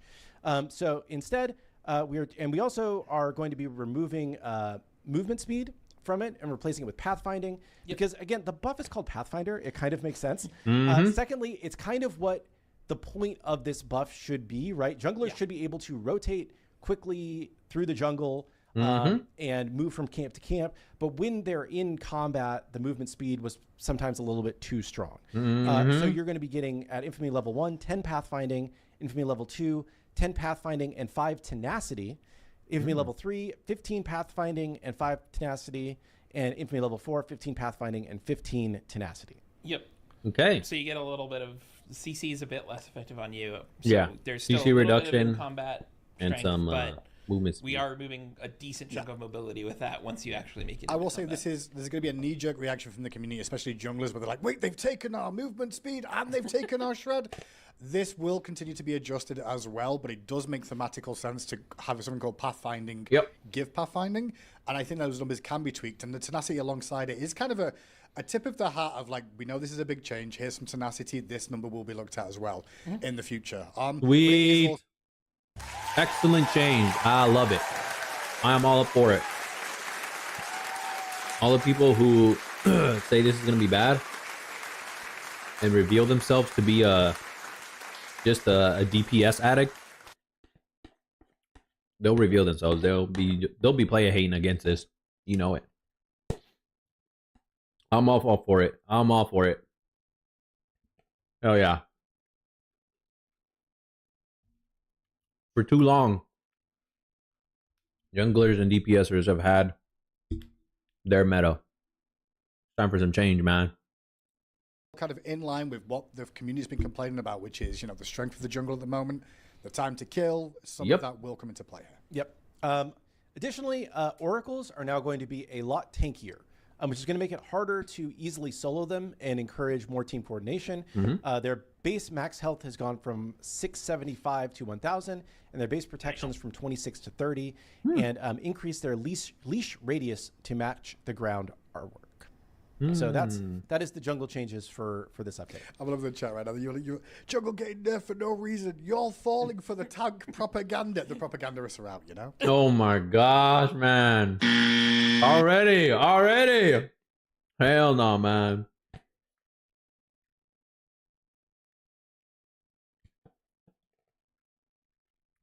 Tank propaganda. Player haters, that's what it is. Player hating on a roll that has a potential to be just as impactful, if not more impactful than themselves. All that is just coming out of jealousy and envy. In my opinion. Opinion. We are going to be localizing map rewards. A single winning lane or an active jungler could passively snowball the entire game very easily through global gold and XP rewards. Yes. So we're shifting the economy to specifically reward the players who are making the plays. Yes! Yes! And finally, man. Holy moly. Junglers had a giant crutch with their burst and damage numbers. Now we'll be able to see who are the actual real junglers that are actually impactful, actually make plays, and the ones that were hidden underneath them, masquerading due to the amount of free damage that they got. So, are you really a player that was actually good and skillful at the role and at the character, or did you just sneak in there because of all of the free damage and you just abuse that? Now we'll see the difference between the two. There's going to be a distinct actual junglers and then fake ass junglers. The fake ass junglers are the ones that are player hating and saying, oh, this tank propaganda, while the real junglers, they'll accept it and they'll adapt and probably do even better. The Tier 1, Tier 2 towers, Moonlight Queen, and Pyromancer have had their overarching global team XP gold dramatically reduced or removed, and in exchange, the local XP and gold for the players who actually secure those objectives have been increased. Oh, nice. So towers. I like that. You now will get... That encourages actual team objective security. Because there's these big camps objectives that you must take as a team, right? If you want to get the the most bang for your buck, you're gonna be there, present. You're not gonna get it for free, being 11 miles over there in God knows where, doing God knows what. Nope. No more communist BS. Nope. If you want the benefits, you're gonna have to be there. You're gonna have to work for it. No more objective allergies for these people. Nope. Go. Hell yeah. I'm liking this. Tier 1, you will get 100 XP if you are the person who clears it, and if you are somewhere else on the map, you don't get any. Good. Previously, everybody on the map got 100. Good. Good. F all this communist, you get this, you get that because someone else did the work. Nah, F all that. Merit-based system, baby. Be there or be gone. 2, same thing, except it's 200. Good. Next, Moonlight Queen. We've decreased the base max health from 3250 to 3000. We've increased the XP reward for the people that kill it to 200. The team XP reward was 50. So it was 50 for everybody on the team. Now it's 200 that will be split between the people who actually kill it. Good. Gold reward is 250 for the people who actually kill it now. Previously, it was 100 for everybody on the map. Now everybody on the map does get 50. So you get a little bit, but most of the gold is actually going to the people who kill it. Yes. Yeah, excellent. I'm liking these changes. I'm liking them. If you're against them, hey, you just a player hater, man. You a fraud, a perpetrator. What if minions kill the tower? So there's assists on this, I believe, right? It's like if you're in the area. Yeah, if you're close, you still get the local gold. Yes. If nobody's there, yes. then yeah. If minions just kill it by themselves, then you don't get the benefit. Yeah, that makes sense. Why would you still want to benefit from something you didn't do? Out of here with that BS, man. Get the out of here. Similarly, XP is 150 for local, and the team XP was 50. Don't get that anymore. You have to be in the area. Yes. Gold reward is now 250. Yeah. The team gold reward goes from 75 to 50. So same thing that we've been saying. The local XP and gold are going to be strong. If you are at an event and you participate in it, you will benefit from it more than you would have otherwise. Good. If you are completely unrelated, off on the map doing your own thing, or a single lane is doing really well, it's not going to catapult Yep. If you snooze, you lose. you as much, but it may catapult them a little bit more. So you may see individual people getting further ahead as carries, but not entire teams getting super far ahead. Good. I like that. I'm okay with that. If you're going to be skipping out on this big objective, you better be making your time worthwhile. You better be. Additionally, the gold pickup in mid lane, we want to change this completely. This is a temp thing, but just for right now, it's going to grant 30 gold to the person who picks it up rather than 30 gold for your entire team. Hey, all right, let's go, baby. Good. Hell yeah. I like that. I like that. The one thing that we've kind of discussed really is like the amount of global gold on the map that's going around is a bit too strong. Dog, all of y'all getting free-ish for doing nothing. The days of that are coming to an end. Yeah. Finally, man. I like this change. And so to help nullify that a little bit, make it a little bit more focused on the people that participate in these fights and these objectives, get a reward. It's not globally. So like stuff that happens in the solo lane and around the Queen Naga maybe doesn't necessarily influence the carries in the duo lane and vice versa around Gold Fury and solo lane. So it really is like incentivizing you guys to group up to share the experience, to get the gold. But which also, is the point of the game. It's a motherfucking team game. not feel punished when the rest of the enemy team does well and you've been doing well in your lane, but the enemy laner against you is doing better because the team is doing better overall. Yep. And then the last section of this, and I have other things to talk about too. The last section of this is a few other kind of systemic adjustments to Conquest that we think are going to improve the feel. The first thing is Minotaur minions. Minotaur minions are now going to spawn at the front of the wave, and act as melee units against gods and minions, Ooh. and switch to the ranged boulder toss for sieging towers. Okay. We have also increased the That's last cool. threshold to ensure that you can a little bit more reliably secure them. And we think that this should just make that part of the laning feel better and help them, push a little bit better. Yep. The assist timers, the eligibility window for NPC assists has been doubled from 5 to 10 seconds, ensuring you are properly credited. And that partially ties in with us sharing the local gold and XP rewards for these objectives. We want to make sure that if you were part of that, you are getting some of that shared gold and experience locally. Whereas previously it didn't matter as much because you were going to get it no matter where you were. Yep. Yeah. TLDR on that, if you were doing Pyromancer with your team and you were zoning a little bit, but you did help with the Pyromancer to start, you will still get credit even if you're a bit further away. Okay. Read that. And that makes lastly, sense. That's Moonlight good. Phase, winning the ritual will no longer reset the base teleporter cooldown, which was just very strong, especially at the highest levels of play. And at the lower levels of play, it didn't really matter. So it just led to too much. People are allergic to taking objectives at the lower levels, man. They just want to fight, treat it like arena, and then not even play arena. Ridiculous. disparity. Gives great buffs already. Did it really need an additional effect of reset the cooldowns? No. So. Somebody's saying, so no new wand nerfs? I'm not talking about specific gods or items today. I'm talking about more systemic balance things that we're doing. We'll talk about gods and items on Friday. Yep. Friday, yep. Be patient. This is how it's always been, chatter. This is how it's always been.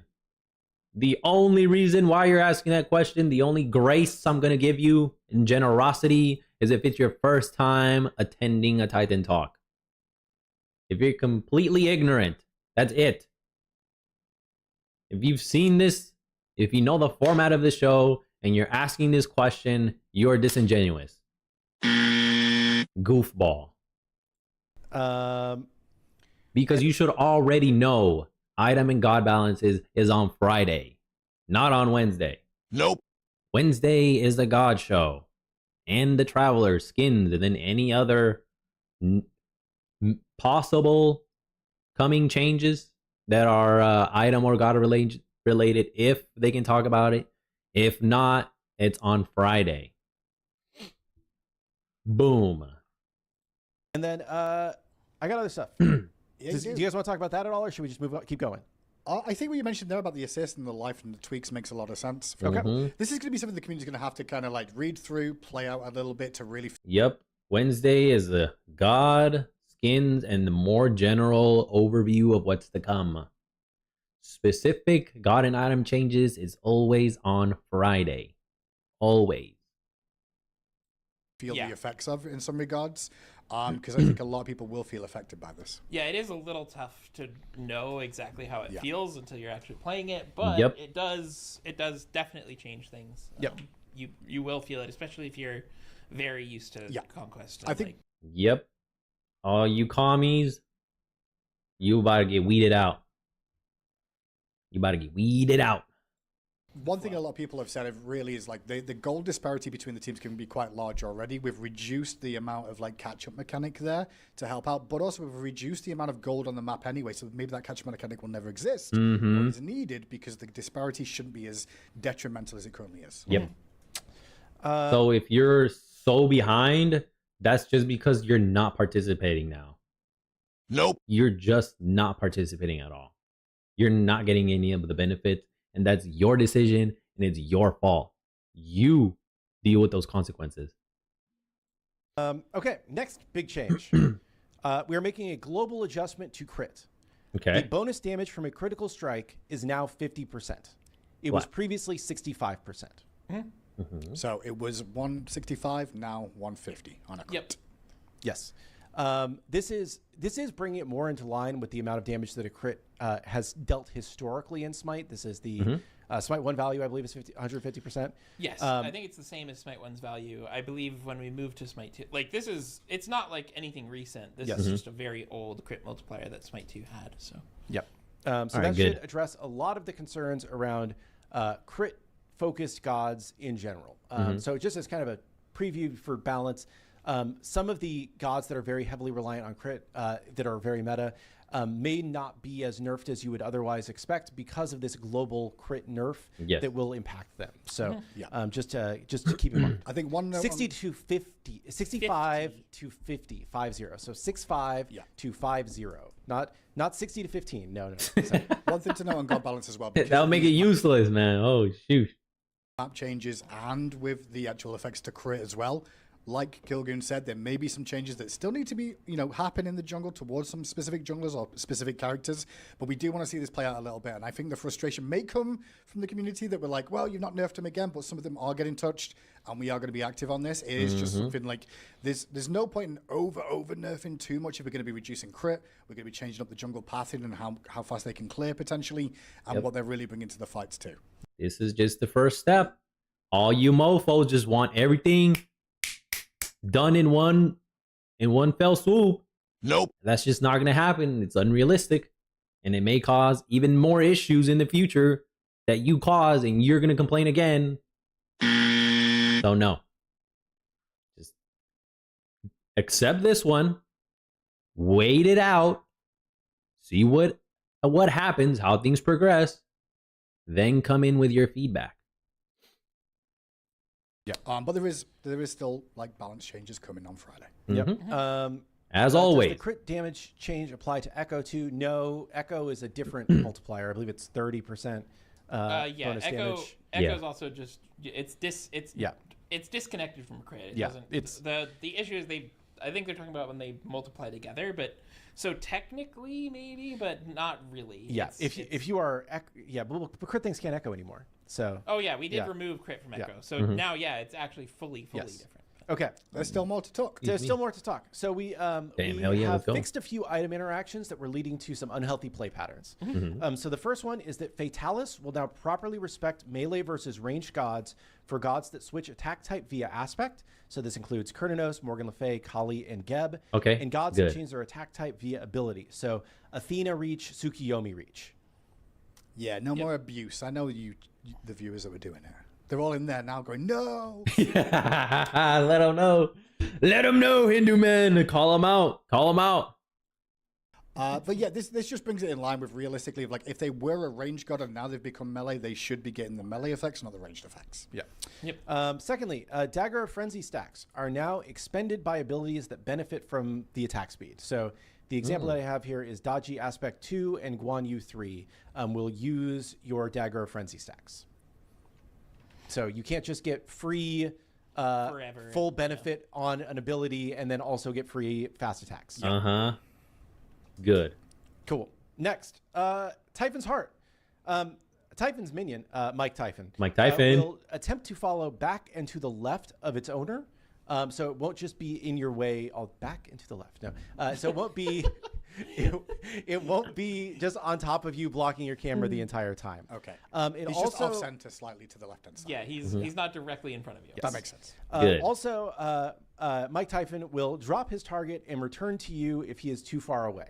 So he should be doing that. He should have a little bit more AI behind him. Again, this isn't like a full, full AI pass, but he should be a little bit better in how he does things. Yep. If you see any weirdness around him, please try him on PCS and let us know. There may be some edge cases that we don't have quite right with this new system, but we're feeling much better about him. Next, tenacity improvements. This stat now also reduces the intensity/strength, but not the duration of vortices, fears and taunts, intoxicates and trembles, slows, knockbacks, and knockups.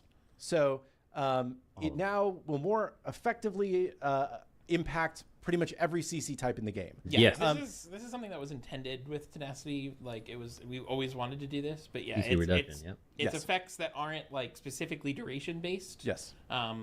We're reducing the strength of those basically. So like if a Baron's ulting you and you have 1 billion tenacity, you might be able to fight against his pull actually. So good. The one thing that I will say is not affected by this because it breaks things is knockback to location. So basically the best way to think of this is like Hercules 2. That is still going to be unaffected by tenacity because it breaks the ability if it pulls him to the wrong place or it pulls it at a very different timing, which are kind of the two different things that you could do with that. And we experimented with them both, and they both just weren't good. So like that, a wheelish alt, Susano pull, like, yeah, all those kinds of things. all those are just going to be as they were. Tenacity will not affect those, but pretty much everything else in the game is affected now. Understood. Next, Copy. improvements for party queuing. If a party member is not available when a queue pops, for example, they are no longer logged in, your party will not join the lobby. So makes sense. This had led to a lot of the vast majority of the undeserved leaver penalties that people were getting. We tracked down to people who were still in a party even after they had logged out, and they got pulled into a lobby. They didn't realize they were getting pulled into a lobby, and then they were penalized for it. So by closing this edge case, we should hopefully drastically reduce the amount of people that get pulled into this. Secondly, if a party member is on console and they open the console guide while in queue, the party will be removed from the queue, and you will get a notification of this. This matches the behavior for a single player. If a single player is in queue and then opens the queue, the single player would be pulled out. But now, if anybody in your party is a console player who opens the guide while in queue, the party will be pulled out of queue. This is because we don't know what happens to that player after they open the guide. So the only way that we can prevent you from like pulling inactive players into the queue or into a lobby is by saying, sorry guys, we have to pull you out of the queue now. So I know that this is something that some console players really don't like, but it leads to much better queues and lobby timings where people are actually in the game to join the queue. Playing, that makes sense. And again, this matches the single player behavior. This is not a new thing. One-to-one thing. Just we are now also doing this for parties that include console players. And then I've got a couple bug fixes. I've got Ratatosker's Acorn Dash will now reset if the dash kills an enemy, which it was not doing. Hey, I know about that one. That's a weekend thing. Have added Charon's passive icon to the leave boat prompt. Yeah. We fixed an issue with Charon where he was being hit by things such as Soul Trail due to his coin vacuum volume. Yeah, I guess people didn't know that, but yeah, basically he was interacting with anything that was like a spline. So I guess Soul and like Agni Dash. Those are good examples. Way out of his radius. We have addressed certain prisms appearing untextured in DirectX 11. We were able to track down. We think we know exactly what was causing that now. So there is a chance that some of this, we may have missed a few, but we went through the list and we fixed the ones that we were aware of. This also includes blob, emir, wall, low effect settings. And Sylvanas' pull will no longer proc things that are affected by CC, such as Resolute Mantle and Spirit Rope. Boo. Because abusing that just for the extra stuff. People have been abusing it, which is not intended. So because he technically he roots himself, but it shouldn't count as a detrimental root which procs those things. So those are the main things that are happening this update. There is also God and item balance, which we'll talk through on Friday. This is a pretty big sweeping change to the game's balance, tomorrow, especially in Conquest, with a lot of the hot button big issues us trying to address. We will be keeping a very close eye on this. If things feel like they're going too much one way or the other, we will act quickly to continue to address this. But we hear your feedback that things had gotten out of hand regarding snowballing, regarding the impact of junglers, regarding these other issues, and we were able to take action. So for the most part, a lot of these changes were already being discussed behind the scenes already. However, with the complaints we've seen in the community a little bit, we brought some of those hotfixes forward. To be clear, some of the hotfix changes we made already this weekend, we're still going to continue to follow up on them this week, as we couldn't do everything, Caps, that we wanted to necessarily do to address some of these issues. Yeah, it's even this patch, I think we're still going to be looking at a few things, which is unfortunate because we would like to maybe do more, but so with the map changes, etc., it feels a bit much. It's a thing of like we got the hotfix out as soon as you could. Some of our changes I think will go in our follow-ups to that, and then also I think there might even be more follow-ups to that. But there's also really big changes in this patch, so it's kind of we want to see a little bit of where things settle. But I don't think we're against putting out like another hotfix. Not at all. Not at all. Now this PTS should be alive later on today to test out Ishtar, have a little look at her as well. And I believe her aspect will be on too. Is there anything else on there this week, or we just got the Ishtar? I believe it's I believe Atlas will also be available, but his aspect will not be available. There are some issues with it where it is not 100% working right now. So that's too bad. With that in Atlas, future, my boy, like, no. to PTS, but at least for right now, the aspect will not be available for Atlas. Yep. I don't know if we're preventing jungle practice. I'm not sure. But yeah, it's got issues. The community will let us know once we're there too. I'm sure. But you get to see Atlas a little bit more. Obviously, he's progressed a little bit further than the last time we had him on the PTS too. So be able to give us feedback on the updates then. Can see we continue to work on that as well. And that's kind of what we've got for now. So I guess we've got 10 minutes of questions, which I think is great because there was a lot to cover. Tasty water. And I expect a lot of this is going to really wait until we get the full patch notes released. Yep. And cover the balance for the state of the game. Next week. Yeah. I tried to get through Ishtar pretty quick because I knew that there was going to be a lot following up. So I'm sure people have a bunch lot of random chat questions. complaining. The perpetrating junglers. I've made a note on that. Fake ones. Do localized Tower XP gold affect other game modes outside of Conquest? I do not believe so. I believe this is a Conquest only change. Ranked Conquest? When will we update the art on the new items? It's in progress. I think that we're going to start updating it next update. Never! Sorry, it's taken us a little while. We just have had other things that have taken priority, and we figured, again, we feel like it looks placeholder, so it's okay that it's placeholder for a little while. And, you know, we will get to it as soon as we possibly can. Y'all are still complaining about the icons. If it's not one thing you're complaining about, it's another. Oh my gosh. Y'all can never be satisfied or satiated. The timing on Ishtar 2 is... I think that's an issue with getting... It's a dev command thing. It doesn't feel like that in an actual game. Make sure Don't worry. It's evenly spaced. Play it on PTS first of all before you give us the feedback. When we showcase this, sometimes we'll use some commands just to speed things along. I see a lot of people asking. I'm like, I saw that too, and I know what causes that, and I'm pretty sure you can't cause it without messing with commands. So I had a couple other things I noticed as we were running through it that I'm gonna ping you about afterwards, but they were smaller, not the timing. So. When's the next roadmap? We'll probably do the next roadmap right before Atlas's patch note show because that's Monday. really the timing because we'll have the next after Atlas on in PTS for when Atlas is out. So, oh, the Monday, I'll have to watch that one. I want to see who's coming up next. Fafnir, please. Fafnir. Fan PTS. What's a good way to send feedback? We have a section in our official Discord. You can also just post. I think we have a Reddit thread for it. There's always Reddit threads for popping up PTS as well. specifically. Feel free to drop stuff in there. Which we pull things from there all the time. There's also a bug report form, and if you send stuff through there, we're always looking at that. That applies to all of our different environments. So. Artemis traps feel pretty underwhelming with Tenacity. Is there thoughts on making it exempt from Tenacity? I would say no. Our goal is really not to have things exempt from Tenacity. Tenacity should be kind of your counterplay option to CC, and that's kind of what the stat should be doing. Like, and at most, Tenacity should be decreasing the duration by 30%, right? Because it's capped at 30. My understanding.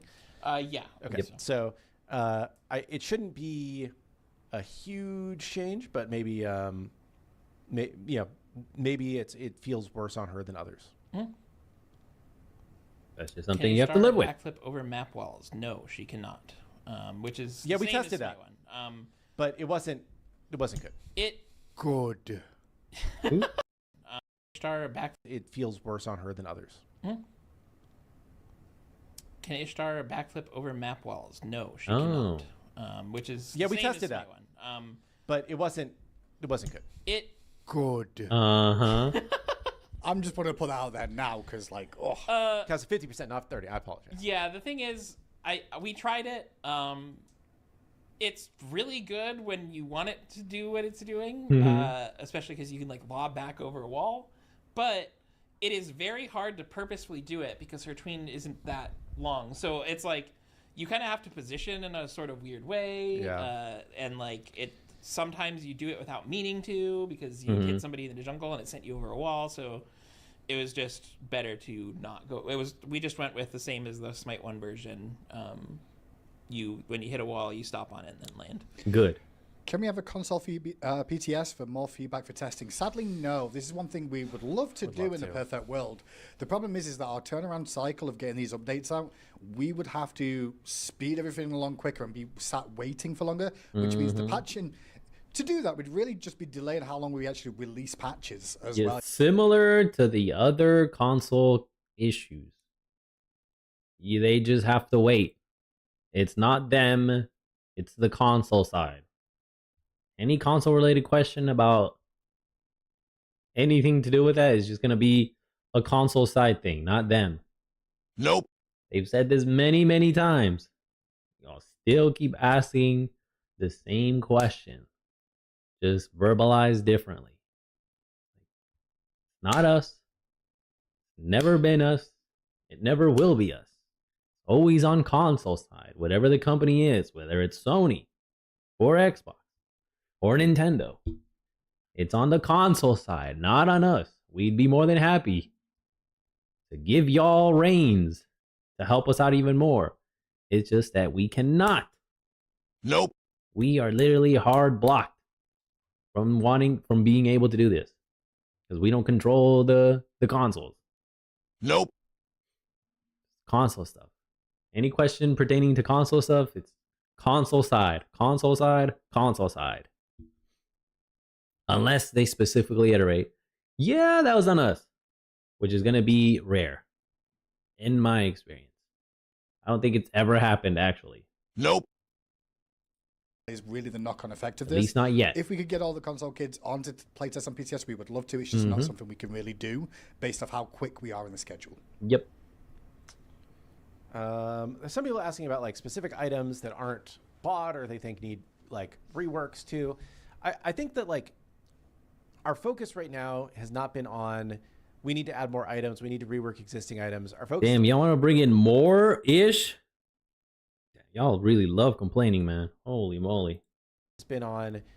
Y'all can't just take a win and take a step forward and continue and carry it with you. You get a win, you throw it away. Okay, here's another L, fix it. Jesus Christ, man. Impatient. How do we bring the current state of the game more into a balanced, fun spot? Like adding more items. Yeah, all these frivolous, useless things is pointless, man. It's not going to make the game any more fun, attract any more players. Nope. In fact, it's going to give you, the complainer, more ammo to keep complaining until the actual core issues get resolved. To a situation that people are not finding fun is not going to address the core unfun issues with the game. It's just going to give you a new toy to play with and distract you, right? Yep. So we feel like our time is better spent like addressing some of these core issues with these things that we're doing on Conquest and crit multiplier and jungler pacing and addressing some of these aspects that are just kind of out of control. And then once we feel like we have the game in a better state, and there are some other things that we want to address too, by the way. This is like, this is the first step of a lot of things that we want to do to bring the game into a better state.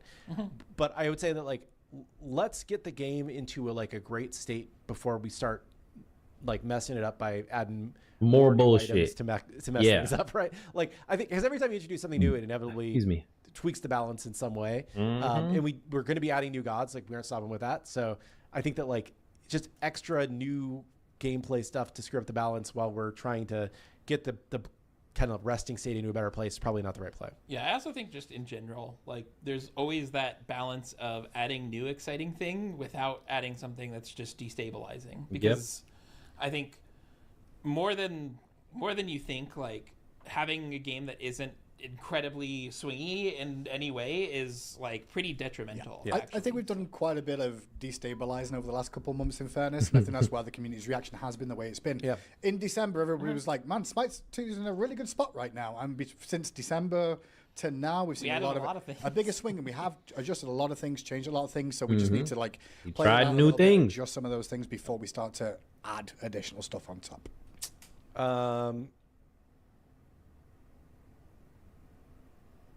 question about the leave or dodge queue penalty. If you're in low priority queue and a different person dodges the lobby, it doesn't lower the game count, and you have to wait the 5-minute penalty again during the requeue. Is that intended? Could at least drop the 5-minute wait on the requeue. So that I'm curious when that happened to you, because the high priority queue that we introduced in the last update should be remembering your time in queue, and you should not have the extra wait on a dodged queue if somebody else dodges your queue or dodges your lobby. I'm sorry, my words are not working today. So that is something that we should be working on. There were some things that I know that we were still fixing around other people dodging. So let me see.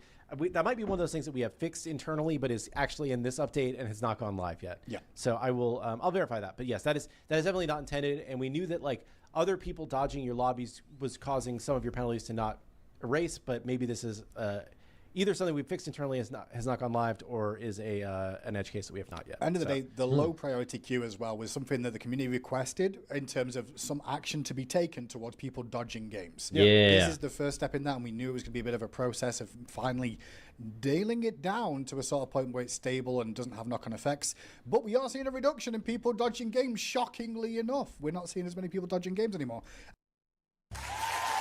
Good. Good. That's what I like to see. That's what I like to hear. Taking care of these Mitches. As you can probably all experience in your games too. But we're going to continue to work on the systems in the back end for sure. What else have we got? What do we do with Manny? He's sitting over here. Chilling. He's chilling. Yeah, he's in the corner. Nobody puts Manny in the corner. Man. Can we have double worshippers? We release gods faster than this person can get them to Mastery 5. I don't know when the next double worshippers are going to be. We don't have it fully scheduled. I think I was going to time with the next Twitch drop in the next update was my thought process, because we just done one and we've got an art competition and we've got this and that. So that's kind of the goal there, heads up. So obviously RTO is still available, by the way, as a heads up, as a Twitch drop. Yep. This weekend coming. Den Mother RTO. We'll do a double event. Goldilocks RTO. It's that weekend. I'll pre-warn you all. And hours of Smite 2 category watch time, and you obtain her. About Scott Gandhi, which is interesting. A Gandhi question? Yeah, is Gandhi still with Hi-Rez? No, Scott Gandhi has not been here for a long time. Yeah. He was on Roku for a Rogue company, if you do not call it Roku, for a long time. And then he went to work on Hunt Showdown. Yes, I was coming for a few years. He was there for a while. Yeah, he was like the lead designer on that game for a while. And then I think Stephen Hutchins is on that game now. Anyway, and then I don't know who any of these people are.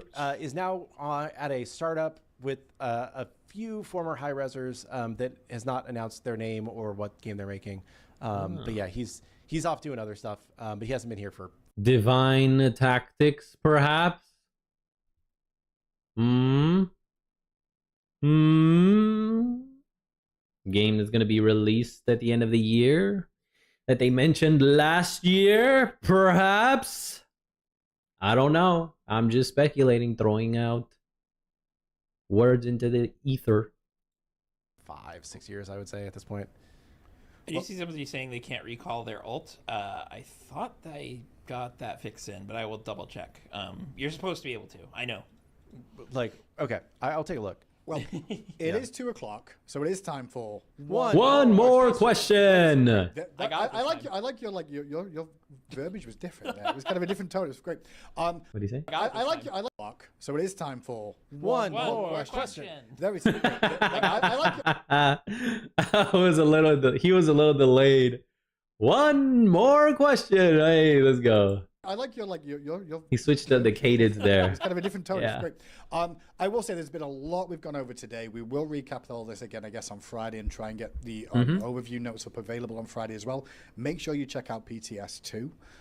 For all of this, we will take one or two more questions. PTS should be live now-ish. I've seen 1 or 2 in chat saying it's live, so could be live. One question I saw: will there be a hard SR reset anytime soon? Having people with 49% win ratio being in demigod lobbies just because they play all day and every day is not okay.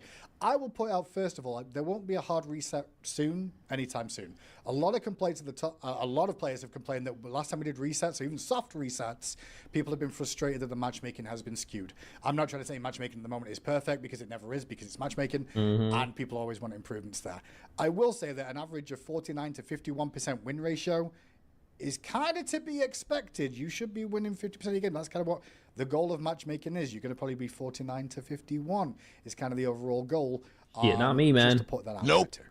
And probably streamers that don't do custom games. Nope. That's not them, man. They just get griefed, ghosted, and sniped by player-hated Mitches. Are we getting a new model for Mike Typhon? No, not anytime soon. Mike Typhon. There's a couple good ones I here. still love that name. It's gonna be great every time I hear it. Whoever made it, Bobby genius. has a bad take on Twitter. Can we put him in low priority queues for fun? It's not a bad idea. Chat, you'll all be in low priority queue if it was my call. Just because there is some awful takes sometimes. Let him know, Hindu. Let him know. Sometimes. I don't want to get him too big-headed. Sometimes get some good takes. What question you got? See, I kind of want to answer what my favorite type of bread is, but That's your a good question. Do it. it's ciabatta, I think. Ciabatta is good. I like ciabatta bread a lot. Love the fact we end the show with a ciabatta. Feed it. Ciabatta. You know, I Oh, feel like man. rye is like super underrated. I love a good It rye. is. You know? Yeah, I like rye. I am going to find one more. I enjoy sesame seed bread and honey whole wheat bread. For sure, man. I was really looking On for my one sandwiches and burgers. more question just to end it on there. We just like pause. Just leave it at that. Because the next question was just add Hell, Tiamat, and Scotty. We'll get around to adding more gods when we can. Obviously, the pipeline is the pipeline. We'll update more of the new codes. We mentioned that pulls are exempt, but does Herc 1 still push them to in front of you if they have tenacity? Yes, that's again, abilities that are like broken if they don't work in a certain way are generally exempt from this. So I think that's everything we've covered for the most part. Map changes going into Conquest pretty drastically. We're going to see some experience shifts in terms of Good. culture opportunities, gold shifts in terms of how much global gold is available on the game, at least for global sense, I should say. None. And then we've got Ishtar coming to the game too, plus so much more too. Crit being nerfed a little bit on top of that, and then we'll have 15% more reduction. balance updates for you all come Friday. Thank you so much. And you know, it's I didn't say it yet, so I gotta say it. It's been 2 weeks. You know, like 2 weeks. If you, Everybody. I feel like this is not me trying It's been to less say than 2 we're weeks. amazing. Hotfix, Right, it's been less than 2 weeks, right? Uh-huh. Like the pace at which we continue to get stuff done, and we are actively addressing like the community's top concerns. I hope you guys feel like we really care. We do really care. We work hard to address the concerns that you have and make the game great every day. And yeah, like I think that we do. You know, I think we do a pretty darn good job for what we managed to get done in 2 weeks. And I'm excited for this next update. They're going above and beyond every time, man. If you just play a hating, hey man, you just a player hating and you're miserable and you are the problem. Thanks again for everybody tuning in today. Look after yourselves. If we don't see you in PTS, we'll see you on the battlegrounds. Goodbye. Teach it. Oh, the camera. Let's go. Wonderful show. Another well-informed, filled with great new exciting things popping into the game for the next update. Another one for the books. Excellent show, gentlemen. Of course, there's a delayed sound effect. Dang it, man. You can't have everything perfectly done. Nope. Hey, some scuff adds character and personality to the show. So, hey, it is what it is. I'll accept it. Looking forward to playing Ishtar. And then on Friday, or actually Monday, Aspect Ishtar. So Tuesday, Ishtar for sure. The following Monday, Ishtar Aspect for sure. I think that one's going to be more fun than base Ishtar. Her freaking masteries, beautiful. Let me see. I already changed it. Absolutely breathtaking. We got new skins for Nuwa. Bam. She's looking fantastic. Gorgeous. And the homie Ratatasker. Shadow Runner. He's the newest god to get a shadow theme skin. One of my favorite themes in the Smite world universe. We're getting some excellent new changes to Conquest. No more communism gold. Nope. You gotta be there or be square. All right. No more of this. You are allergic to objective taking, yet you still get rewarded. Nope. No more of that ish. No more overpowered damage dealing, super fast moving junglers and perpetrating junglers. Nope. Now, if you're an actual jungler, you will still be making plays. You will still be effective, and you may even do better. Who knows? If you're a perpetrator jungler and you just skirted by thanks to all this extra damage you were doing, you're going to be weeded out as a perpetrator on this side, and then the real ones are going to be over here. Now, the actual player that makes plays is going to get rewarded for it. You know, if you're there and you're involved, you get rewarded. If you're away and not involved, you get Nathan. And if you're behind, you have a chance to come back. Snowball is being combated now. So it's not just going to be decided before the 5-minute mark. Nope. Now, my statement of almost every game is comebackable is coming further and further to the forefront. Because if you're behind and you're aware of all of these new changes, you know there's a path to come back and win. Right? You can't just sit and base because you got upset or the enemy team is already so far ahead, you know? And then there's going to be punishment for that too. Let's go. I am looking forward to it. Excited to all these new changes. Looking forward to them. We'll see. Oh, Crit got a 15% reduction. So now it's 50. So at 150 now instead of 165. So globally, right? So now all these critters aren't going to be critting as hard or for free anymore. So looking forward to that as well. We'll watch the item and God Balance show on Money Day before the update drops on Tuesday so we can stay well informed and not be ignorant. Nope. Before we go in to the game on Tuesday. That's it for today, everybody. Tomorrow is Hollow Night, Friday night. Looking forward to that. Enjoy the rest of your Thursday. Who is here? Thor is here. Thor! AKA Thursday, AKA Takeout Thursday, AKA Ling Ling Thursday, AKA Friday Junior. Don't forget to exercise, drink plenty of water, and stay hydrated. Eat healthy, nutritious meals.